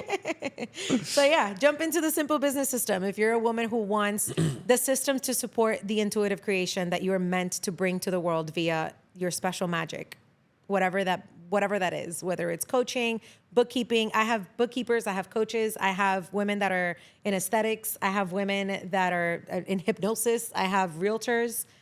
Whatever it is that you do, you can figure out a way. I can help you to figure out a way to do it from your intuitive, purpose-driven space. And then we find the systems to make it super profitable, the easiest ones. That's beautiful. It's so Congratulations. I'm so proud of you. Is this going to be out? Thank you. Is this going to be out before April 26th? I'll make sure it is. Okay, so if it is, my women's event is called Move, Breathe, Grow, and it's a space where we do this. And so we have movements where we have a different style of movement every year. The first year we had belly dance. The second year we had like a Zumba mixed kind of dance. And the purpose of that is to play. A lot of times we forget how much fun we can have and that we are meant to be wild and loud and fun and to move and to stomp. With that wild, untamed side of us has been put in a box for many, many years. And so it's a fun way to remember it and to let her out. Unleash. Yes, unleash. And that's my mastermind is called Unleash Your Inner CEO. That's awesome. Yeah. And so then we do breath work. I bring in different styles of breath work. This year we're flying in a breath work facilitator from Boston. She is incredible. Very cool. And we do breath work to recalibrate your nervous system, to get off of fight or flight, and to tap into that intuitive compass so that you can make better heart-led decisions in life and in business. That's incredible. And then it's a room full of entrepreneurs. So we talk about business, then comes grow. So we have a panel, we have keynotes on finance, we have keynotes on mental health. We talk about protecting your empire, what it takes, how we have to have contracts, how to have contracts in place, what kind of contracts do you need. We talk about the strategy because we can tap into that masculine space and make decisions and be strategic about business as long as you're not creating from that space. We have live, so I bring my performers from my dance studio. Last year, they came dressed as beautiful red roses with fans. Awesome. There's live music, entertainment, delicious food. We're having it at the Rusty Pelican again this year. I love that place. Oh my gosh, I love it there. It's my great. husband and I used to go there for like dates. And then now we're like, let's go and bring the baby. And now like we sit in a different part of the restaurant now. And like we look over at the bar and we're like, look at them. Maybe they'll get knocked up today. Maybe they'll have a baby. I bet you she's telling him she doesn't want to have kids. You know, and it's so fun. And I love the spot. And the food is just so good. So good. You know? Yeah. And like I'm a foodie. My husband and I are foodies. So like every event, when I pick a venue, I pick it by the food. So like if I know the venue is not known for like yummy food, or if they won't let me bring in my own catering, Right. I'm like, we're not doing an event here. Like we need to be nourished. We need For to. You're gonna sure. jump. If I'm gonna put these women to jump around and then do breath work, which is a very deep inner journey, Yes. like I gotta feed them some good You food after move that. so much energy doing breath work. Absolutely, it's Yeah. the best. It's so good. And this girl that I'm bringing, she's amazing. I love her. I'm like, I need an affiliate link to I your. need more to your, info about this so I can tell my wife. Yeah, please bring her along. It's Yeah. going to be so much fun. So it's April 26th. You could go to seizinghappy.com/mbg for Move, Breathe, Grow. And we have, man, it's going to be so good. I gave birth to this event before my son. And it was so cool because I decided I was going to put this event together when I got married. You are such a creator. I am such a creator. You really and are. you know, it's funny you should say that because when I got pregnant, I kept trying to do like strategy and nothing would feel good. And I was like, I'm just going to do my own thing. I'm just going to do it however the fuck I want. Like Yeah. I even had a sale recently called DW, like do whatever the fuck you want sale. Cause I kept thinking like, how do all the great big coaches say to do like, even like the coaches that I've invested thousands of dollars on, they have like the strategy where like the funnel has to look this way and blah, blah, blah, blah, blah. And that's good. It works. But I'm like, I don't have time to build that. And I just really feel like I need, and dude, I called it the do whatever the fuck you want sale. I had no sales page. I had no funnel. I talked about it on my stories. And That's I think I awesome. did like 3 posts about it. And I think in a week, we brought in like $25,000 or something That's like that. incredible. And I know that's not a chunk of money for It's a a lot good of amount businesses. for doing but nothing. it ain't bad for doing nothing. That's what I was going to say. I'm like, it ain't bad for doing nothing. Yeah. For doing nothing. You know, and I was like, I just feel like I need to do a sale right now. It was the weirdest thing. And I'm like, fuck it. What's the worst that can happen? I don't sell any. I'm not selling any right now. Right. Like, I'll just do whatever the fuck I want. And it works perfectly. I And so love when we that. create from that, every time that I create, and I've tested it with my clients for a long time before putting this program together. It's like, when you create from that, it's always going to be successful because that's the way we're supposed to operate. Right. And then just find the supporting elements Correct. to put into play to Yes. support that. Then you can bring in the strategy and the system to support that. And so when I got married, I had a different venue and I switched venues because I stopped at this spot after, and I was like, oh my God, but the food here. And so I switched venues. That's awesome. And then we were supposed to get married. He proposed, I think it was 2018. We were going to get married in 2009. No, he proposed in 2019. We were going to get married in 2020. 2019, I think like November or something, my wedding planner's like, okay, we're about 6 months away from your date. We got to start like really rallying things in here. And I was like, you know, we're in the middle of a lot of things right now. We were launching stuff together. We were busy. And I was like, let's just move it down. We'll move it down a year. He's not going anywhere. Neither am I. It's fine. 2020 comes, COVID happens. We would have not been able to get married. Moved it down again. So 2021, they were like, you could get married, but you have to wear a mask. And I was like, this is dumb. I'm not going to do this. Fuck that. He didn't go anywhere during COVID. So during COVID, we stopped living. We went from living long distance to being in lockdown together. We were together 24 hours because back then I was on air and radio and they gave us equipment and I was doing radio from home in a tiny apartment. Him, me, and the dog. Wow. And it was the best. We didn't fight at all. We had so much. We were like, oh my God, this is great. Like we were living away from each other and I would That's just get to awesome. overdose on each other all the time. It Yes. was the best. And then for 2022, we got married. And when we finished whatever, I went back to the venue to say thank you. I love them so much. They were so good to us with all the changes and all the things. And I told her, I was like, you know what? I feel like I need to do an event here. What do you have like on a Thursday, like a year from now? And she just looked at me and she's like, what event? And I'm like, I don't know. And she's like, for how long? I'm like, I don't know. Can you just find me a Thursday? You know, because I also was like, I don't know what it's going to be, but if it's up for entrepreneurs, they should be able to get away on a Thursday. I knew that Right. for sure. Right. And I was like, just give me she gave me a Thursday. And I'm like, how much do you want for a deposit? I don't know. Like, I've never done an event like this for this, like in a wedding venue, but for business. Like, I don't know how this works. And she goes, me either. And I'm like, well, what do you want? She's like, okay, give me a deposit. I gave her a deposit. And she's like, how many people are you going to have? I'm like, I don't fucking know. I'm like, I'll give you answers closer to the date. And she's like, all right. How many can you fit? Right. I was like, I don't know. How many people were here for my wedding? She's like, 80. I'm like, okay, maybe about that many. I don't know. But I don't know. Maybe it's going to be less. And she's like, okay, whatever. So I'm going to pencil you in on that Thursday. I'm like, no, I'm going to give you money. You're going to ink me in on that Thursday. And she's like, all right, whatever, And so we did that. 2 weeks later, I like, it just like deposited itself in my brain. I was having like a conversation with myself, which I do often, where I'm like, it's just because we just need more movement, and we're just so agitated all the time. Like, it's like, when was the last time I took a deep breath like that? We need to move, because otherwise we can't grow. We need to just move, and we need to breathe to get out. And we need to just, the only way to move, breathe, and grow. And I called the girl. I'm like, it's going to be called Move, Breathe, Grow. That's what it's going to be. And I'm going to do this, and I'm going to do this, and I'm going to do that, and I'm going to blah, blah, blah, blah, blah, blah. And she's like, okay, great. How many people are you going to? And I'm like, I don't know. I'll call you later. I'm like, you want all these answers I don't have. And I wrote the event down. I called my dancers.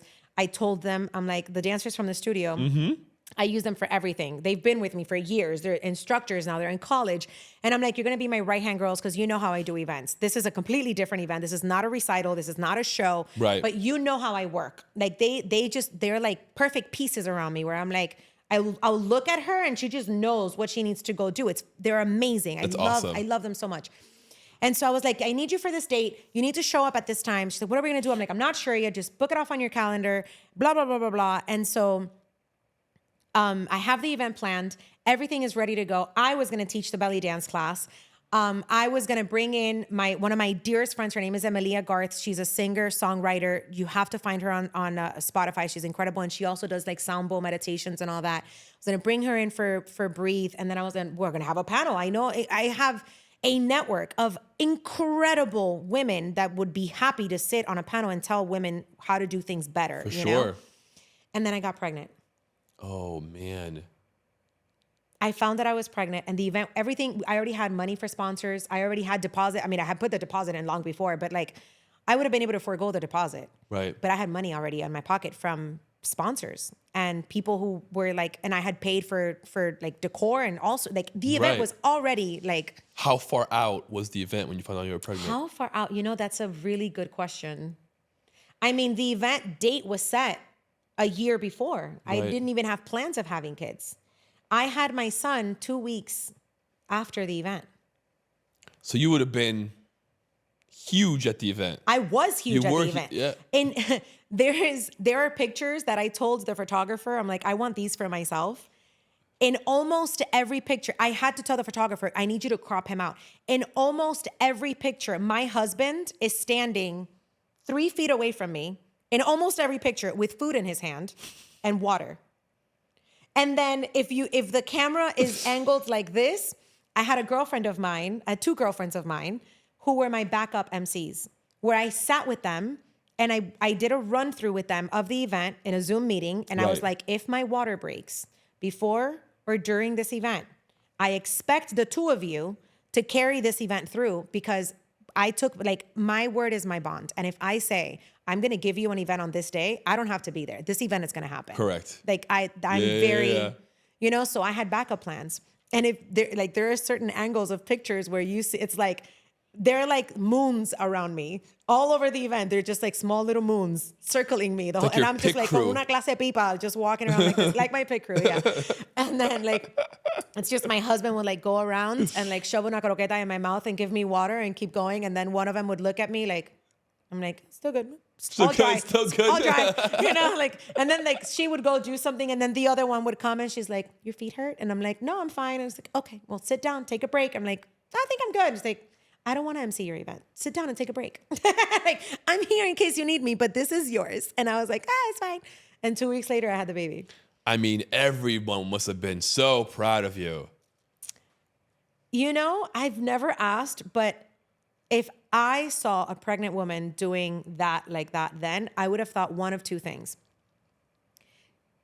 she's insane or she's amazing.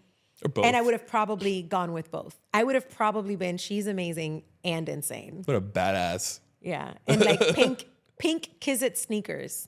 My son, I always call my husband my son.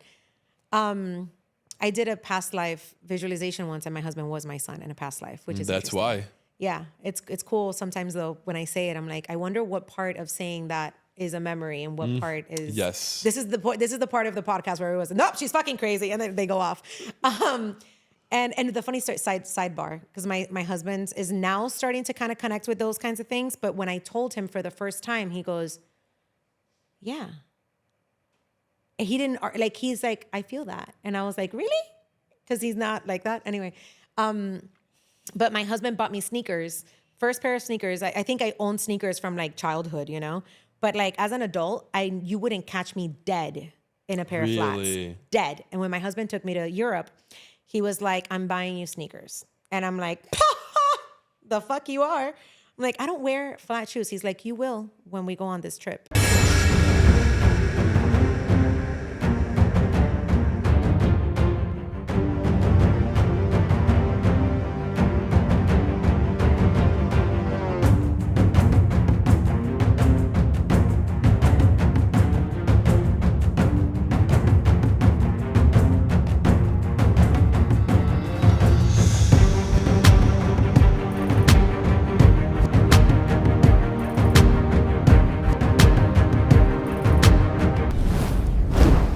He's like, you don't understand and you won't. So I'm just going to buy them from you. I'm going to buy them for you. You're going to pack them and you're going to bring them. You could bring all the shoes you want, but you're also going to bring the sneakers. I was like, this guy. What does he know? I wore no shoes except the sneakers because you can't wear heels anywhere in Europe, just so you know. In case you're thinking about it, don't do it. It's dumb. So he bought me those sneakers. I wore those sneakers to death.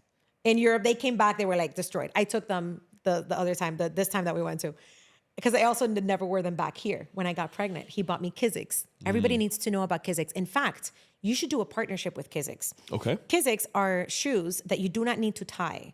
They have a mechanism in the back, and their audience is either people with disabilities and autistic people who really struggle to learn to tie their shoes. Yes. And it gives them a sense of independence that is very amazing because they have shoelaces, but you can just slip them on. That's incredible. Yes, my husband started to do research because as the bigger I got, you know, and he found these shoes. Wow. And he bought me, he's like, pick whichever ones you want. You know, he's like, you should probably get black because black is whatever. I bought these like ridiculous, like white, blue, pink ones. Because I was like, if I'm going to wear sneakers, they're going to be ridiculous. They're going to be colorful because what is this? This is preposterous, me and sneakers. How do you spell it? K-I? Kizik, K-I-Z-I-K.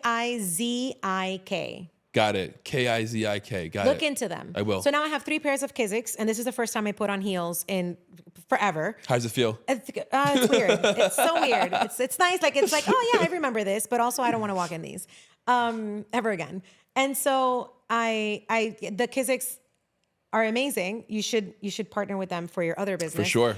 And so in the pictures, I have this like long dress, this giant pipa in my Kiziks. This giant pipa. It's giant. It is so big. It is so big. And I remember, I'm like, I don't remember feeling as big as I looked. Because I felt big. Yeah. But I also felt like, I felt big in a different way. I know what you mean. You know, I felt like You were big, used like, to it too, right? Like it grew on you, literally. Yeah, literally. Yeah, literally. Pun intended. Yeah, but when I look at myself, I was like, damn, that was a lot. That was a lot of baby in there. There's a whole lot of baby. You ready for round 2? I am. Yeah. I would love to have another baby. Yeah. I'm also prepared, like mentally, for it to be a great pregnancy again, and or not. So 'cause you just don't know. They usually tell you it's one good one, one bad one. I don't like that. Yeah. I'm gonna unsubscribe. I'm gonna give that Go for right it. back to you. No problem. I'm just gonna give that right back to you. Take it. Take it back. Yeah. So it would be nice. It would be nice. It would be really, really great. I do think the second time is much easier because you know what to expect. Yeah. You know what to go through. Unless the first one was really, really good and the second one is not. Yeah. Then it may not be as easy. Was your wife's first pregnancy difficult than more or less difficult than the second? It was about the same. Yeah. I would say the biggest difference was she was a lot more tired on the second pregnancy. Yeah. He was more draining. Yeah. And he is more draining physically, so it makes sense. It's so interesting how the man, you know what they're going to be like sometimes from the womb. Yes. I can tell you there are things about my son that I'm like, you were already like that before you were earthside. Yes. You can just tell. And my oldest son is a spitting personality image of his mom. Really? Yes. And the youngest one is all me. Really? Yes. Oh, that's such a yummy thing also to see. So my son looks just like me. The other day I showed my son a picture of myself at his age and I go, ¿Quién es? And he goes, Caleb. He can't even tell it's not him. Wow. We are that identical. That's incredible. In fact, if you put a picture, I will show you I will email you pictures of my little brother, myself, and my son. All the same. The only way you can tell who's who is because mine is in black and white, because mine was taken in Cuba. Wow. You don't know who's who. We are identical. That's crazy. But my son has his personality, his like things that he does. It's my husband. Oh, daddy. Oh, everything. There's a thing he does with the way he looks at me sometimes that I'm like, hello, husband. I know that look. Like, hello, husband. I see you in there. And it's just so yummy. And like the way he does certain things, like the way my son looks at the waitresses, like I know the way my husband looks at me. And I see him sometimes like he does it like a tilt of his head. And I'm like, and I'll tell him, I'm like, look at him. And my husband just laughs. He's like, what do you want him to do? You know? And I'm like, he's doing it just like how you do it. And he's like, he's mine. And I'm like, it's unbelievable. Because you think genetics, you think physical. Yes. No. It's all of it. All of it. This is why ancestral wisdom is real. Correct. Because it is, if a behavior. That's passed down. Yeah. If a behavior can be passed, you think behaviors are learned. They're not. So many mannerisms and things are passed down. Yes. He walks like my husband. How come I don't walk like me? He walks like himself and my husband. No, he has my husband's. My husband has like this kind of like wobble that he does. He does like a thing with his hip when he walks. My son does exactly the same thing. That's so I even told one of my husband's other sisters. My husband has half sisters, and I remember we were at a pool a while ago, and my husband was with my son, and the sisters were watching them, and like my husband is amazing, and his sisters all adore him, like they just fangirl over him, and I get it, I do too, you know, and so we're all sitting there like idiots watching my husband walk with his son, and back then my little baby wasn't walking as well. Okay. And like I knew when it was gonna happen because I could see him he would stumble, and then like get his rhythm, and then like he'd kind of lose it again, and then like get his rhythm. And I saw it was about to happen, and I told the sisters, I'm like, watch this. And like they were walking next to it, and my son got his walk rhythm, and they both went, oh. And I was like, isn't that the craziest fucking thing you've ever seen? And they were like, oh my God, they walk just alike. And I was like, yeah. And back then he didn't actually like walk well yet. And now when they're walking in front of me, I'm like, what the fuck? It's so cute. It's so cool. Yeah, it really is. And then I wonder sometimes when I see certain reactions that I'm like, I can tell it's not his. And I wonder sometimes, I'm like, is that a grandparent? Is that like, I don't know, is that somebody's rage? Is that somebody's like pain? Is that somebody's who does sometimes I can tell. Like right. I know that's not you have not been on this planet long enough to have rage that big. Right. Where's that coming from? Or to have sadness that big. Or to have something that big. And I can tell. And I can also tell what's mine and what's my husband's because I made him. Like right. It's such a weird thing to say, but like I can look at him and be like, oh, that doesn't belong to us three. It's so cool. Have you ever read The Emotion Code? No. Strongly recommend it. Okay. So it talks about the way that emotions are stored in the body and also how emotions that were stored in the body in your ancestors can be passed down to genetically wow. to us. That makes sense. And so, for example, a mom who has a very stressful pregnancy because of whatever number of reasons there might be, those emotions that she felt, all the triggers that she felt get stored in her body and also could be stored in the body of the child and passed down to the child. And so the child may feel certain fears or angers or stressors or pains or aches that don't make any sense. Right. And usually it's a stored emotion that is causing the ache or the physical That's crazy. issue. And you can do muscle testing on the body for the body to tell you, is this an ailment or is this a stored emotion? And then you can also muscle test the body to ask the body, is this emotion mine or is this emotion inherited? And you can go as far as asking the body, is this emotion inherited from 1 generation ago? And the body might tell you no. Is it from 5 generations? Is it from 10? And you might, how much time do you have? Right. And then you can decide and you can say, is it from the maternal line or the paternal line? Is it on the grandmother or on the grandfather? And you can. That's crazy. It's so cool. It's so cool. Strongly recommend. How we're all Second book connected. recommendation. Yeah. The emotion code. And then if you read it, you're going to love it. And then you're going to want to go into the body code. And that one is more on the medical side. It goes deeper into like more medical ailments. Yeah. And it's really cool. But the emotion code, highly recommend. I listened to it and it was so good. I bought the actual hardcover because I needed to have it. I don't know why I'm like that. Like, I already learned it. I'm not going to reread it in the hardcover. I can't sit down. My kid won't let me. But I feel like I have to have it. I wonder who that belongs to. Sometimes just a physical book is better, just to hold on to it. Absolutely, 100%. You know?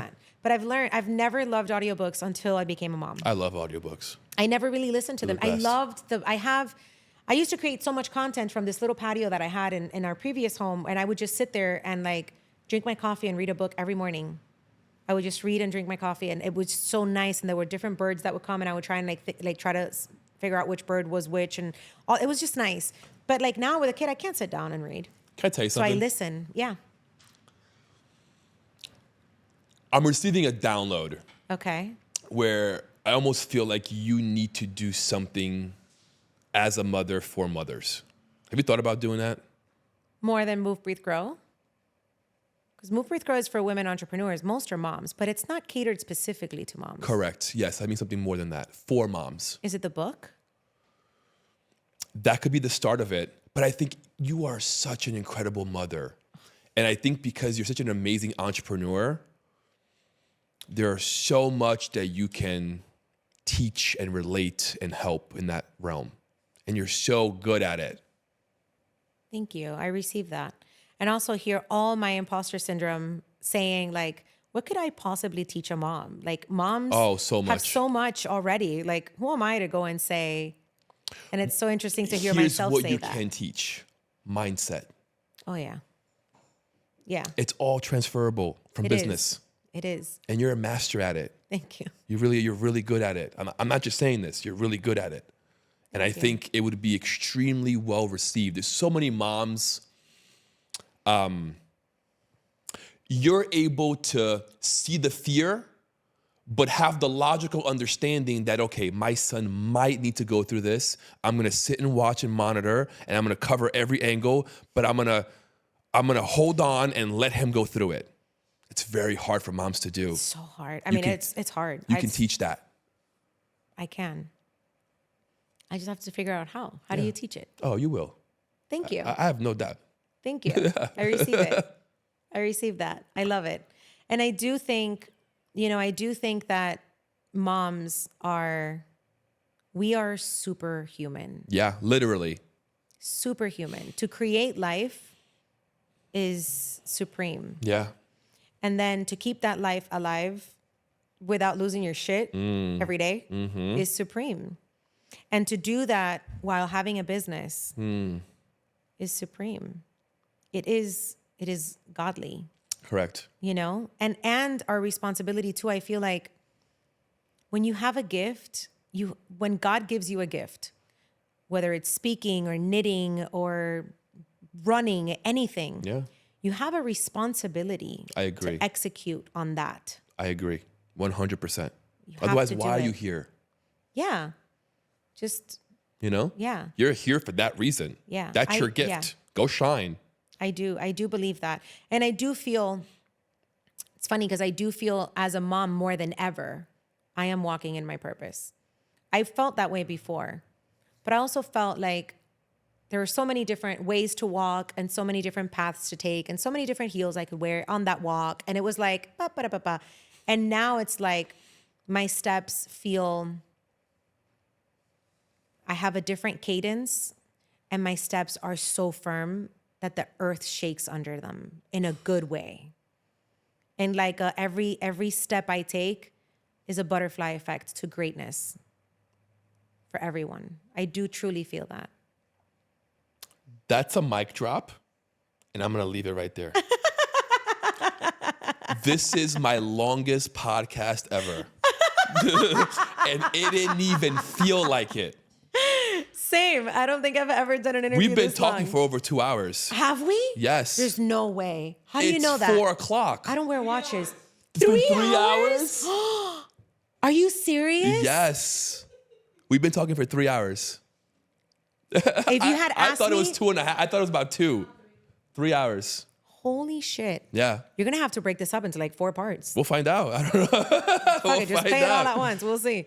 But That's this insane. has been one of my most natural flowing podcasts I've ever done. Really? Yeah. That makes me so happy. And I think you're episode 100. That's so Right? cool. I think so, right? Where are we? Almost. No, 99? We'll save it for 100 then. I will. No. Before April, it's got to come out. Oh, okay. Yeah, it does have to come out before April 26th. Oh my gosh, that's so cool. I'm Yeah. honored. I'm honored. How fun. Yeah. It's been incredible. Incredible. I didn't think I could talk that long. That's not true. I do. I could probably talk for 3 more hours. You put the right quarter in and we'll just go for another 3 hours for sure. Yeah. How fun. Thank you. Thank you for having me. This has been a blast. Yes. Definitely worth putting on heels for. And I'm not even standing up. And It's the just 45-minute drive. And the 45-minute drive. I love it. It's so good. This is so fun. By the way, this is Gigi Diaz. We never did the introduction in the beginning. This is the best. That's how we flowed. There was no know. intro. We You're just flowed right absolutely into right. it. People probably like at an hour in, people were probably like, Who who is this girl and why is she here? What is this episode about? Everything. It's about everything. Everything, literally. Just call it that. The episode about everything. Yes. With the guest, you'll find out her name at the end. No, don't do that. No, I won't. I will not. I love it. This has been so fun. We should do this again. 100%. We should do this again. Yes. You know what we should do? Tell me. When you drop this episode, give it to me and I will share it on my podcast too. Of course. This is too good. Yeah, I agree. This is so good. Yeah, I feel like even my listeners will be like, what? How's she talking for so long? And you know what's funny? Here's what's gonna happen. I'm gonna have clients because I teach, one of the things I teach is how to always bring the question back to your business because that's important because sometimes podcasts go down rabbit holes. Correct. And there's a strategy to that. Oh, There's yeah. a strategy to any question you ask me, I can bring it right back to my business and to what I do and to constantly be indirectly selling my services throughout the entire 3-hour podcast. I didn't feel like doing that today because we were just having too much fun. And I really, truly came here to talk to you, you know? And also we didn't even, like, there was no point here where we were like, okay, we're starting, where my brain would have done like, we're starting, right? Like, But it to was your point, I think we still did that. a little, yeah, but it was unintentional though. Right, it was unintentional. It happened organically. So what I teach is to always be aware of where the question is, and you have such a solid and clear messaging system that you Right. have incorporated your story, a deep version of your why, which everybody's like, my kids, your kids are not your why. Your kids are not your why. Go ahead, argue with me. I'm going to show you how they're not. But and strategically bring the question right back in a very serving way, not like in a selfish and by my shit way. No, Right. like in a way that continues to serve the listener and the podcast. I didn't do that at all because I just came here to like hang out and we never had like the moment. There was no opportunity for my brain to do the switch. Yeah. And it was perfect. But I know that my listeners are going to be like, well, there she goes. She is not doing it. This is the first time I've ever seen Gigi not practice what she preaches. And this is that you didn't do it there. I didn't do it here. I didn't do it because I didn't want to, because I do whatever the fuck I want. There you go. And that's the ultimate lesson of entrepreneurship. Yeah, so I know for a fact, as like we'll share it on both, and I'm like, I hear them. I can hear them. I know my clients, they're like in my heart. I know the clients I incredible. haven't met yet. There are moments in my coaching program when I was doing the live version where, like you, I get downloads and I could hear a client's thought who is watching the replay at a future time and say, and if I hear you thinking this, I could hear her voice thinking, but what about, and I'll say it like, and if you're thinking this, I can hear you right now. And this is why, and this is how, and we're going to do a side episode on this, or I'm going to have a side module on that. What a foresight. What a vision. So cool. Yes. It is cool. We're so powerful. We have no idea how powerful we are. We truly don't. Yeah, we really don't. We truly don't. I feel like when the aliens come, they're just going to be like, ay, pobrecito. Like they have no clue. Correct. And they're just going to be like, let me help you. Let me show you what you're truly capable of. Yes. And then I feel like we'll fix the planet. I feel like we're thinking that we're powerful in so many ways that we're not. Right. Because we haven't really taken the time to learn ourselves and this system, this machine that we're all in. Yes. We haven't taken enough time to go inward and discover all of its potential. And instead, we think that power is the things that we do now for power, but that's not true power. It's because we split it. Say more. So I'll give you an example. Medicine, right? Mm-hmm. We have a specialist for your foot, for your throat, for your nose. Mm-hmm. Not really understanding it's one system. Yes. Right? Yeah. And we want to split the body, the spirit, the mind. Yeah. But it's all one. Yeah. Once we realize it's all one, that can occur. Yes. Similar to what we were saying earlier about women wanting to show up as a mom here, as a wife there, and as an entrepreneur there. But you are it. And yes. you're faceted, multifaceted. Like a diamond is multifaceted, but it's still, there's one diamond. Right. It's just different cuts of it will show at different lights. Correct. But it's one. And every part of it is important. Every single facet of it is important for it to reflect the light in exactly the way that it does. And if you don't move around enough and you don't give yourself enough opportunity, you might have facets that you never let light shine on them and you never discover them.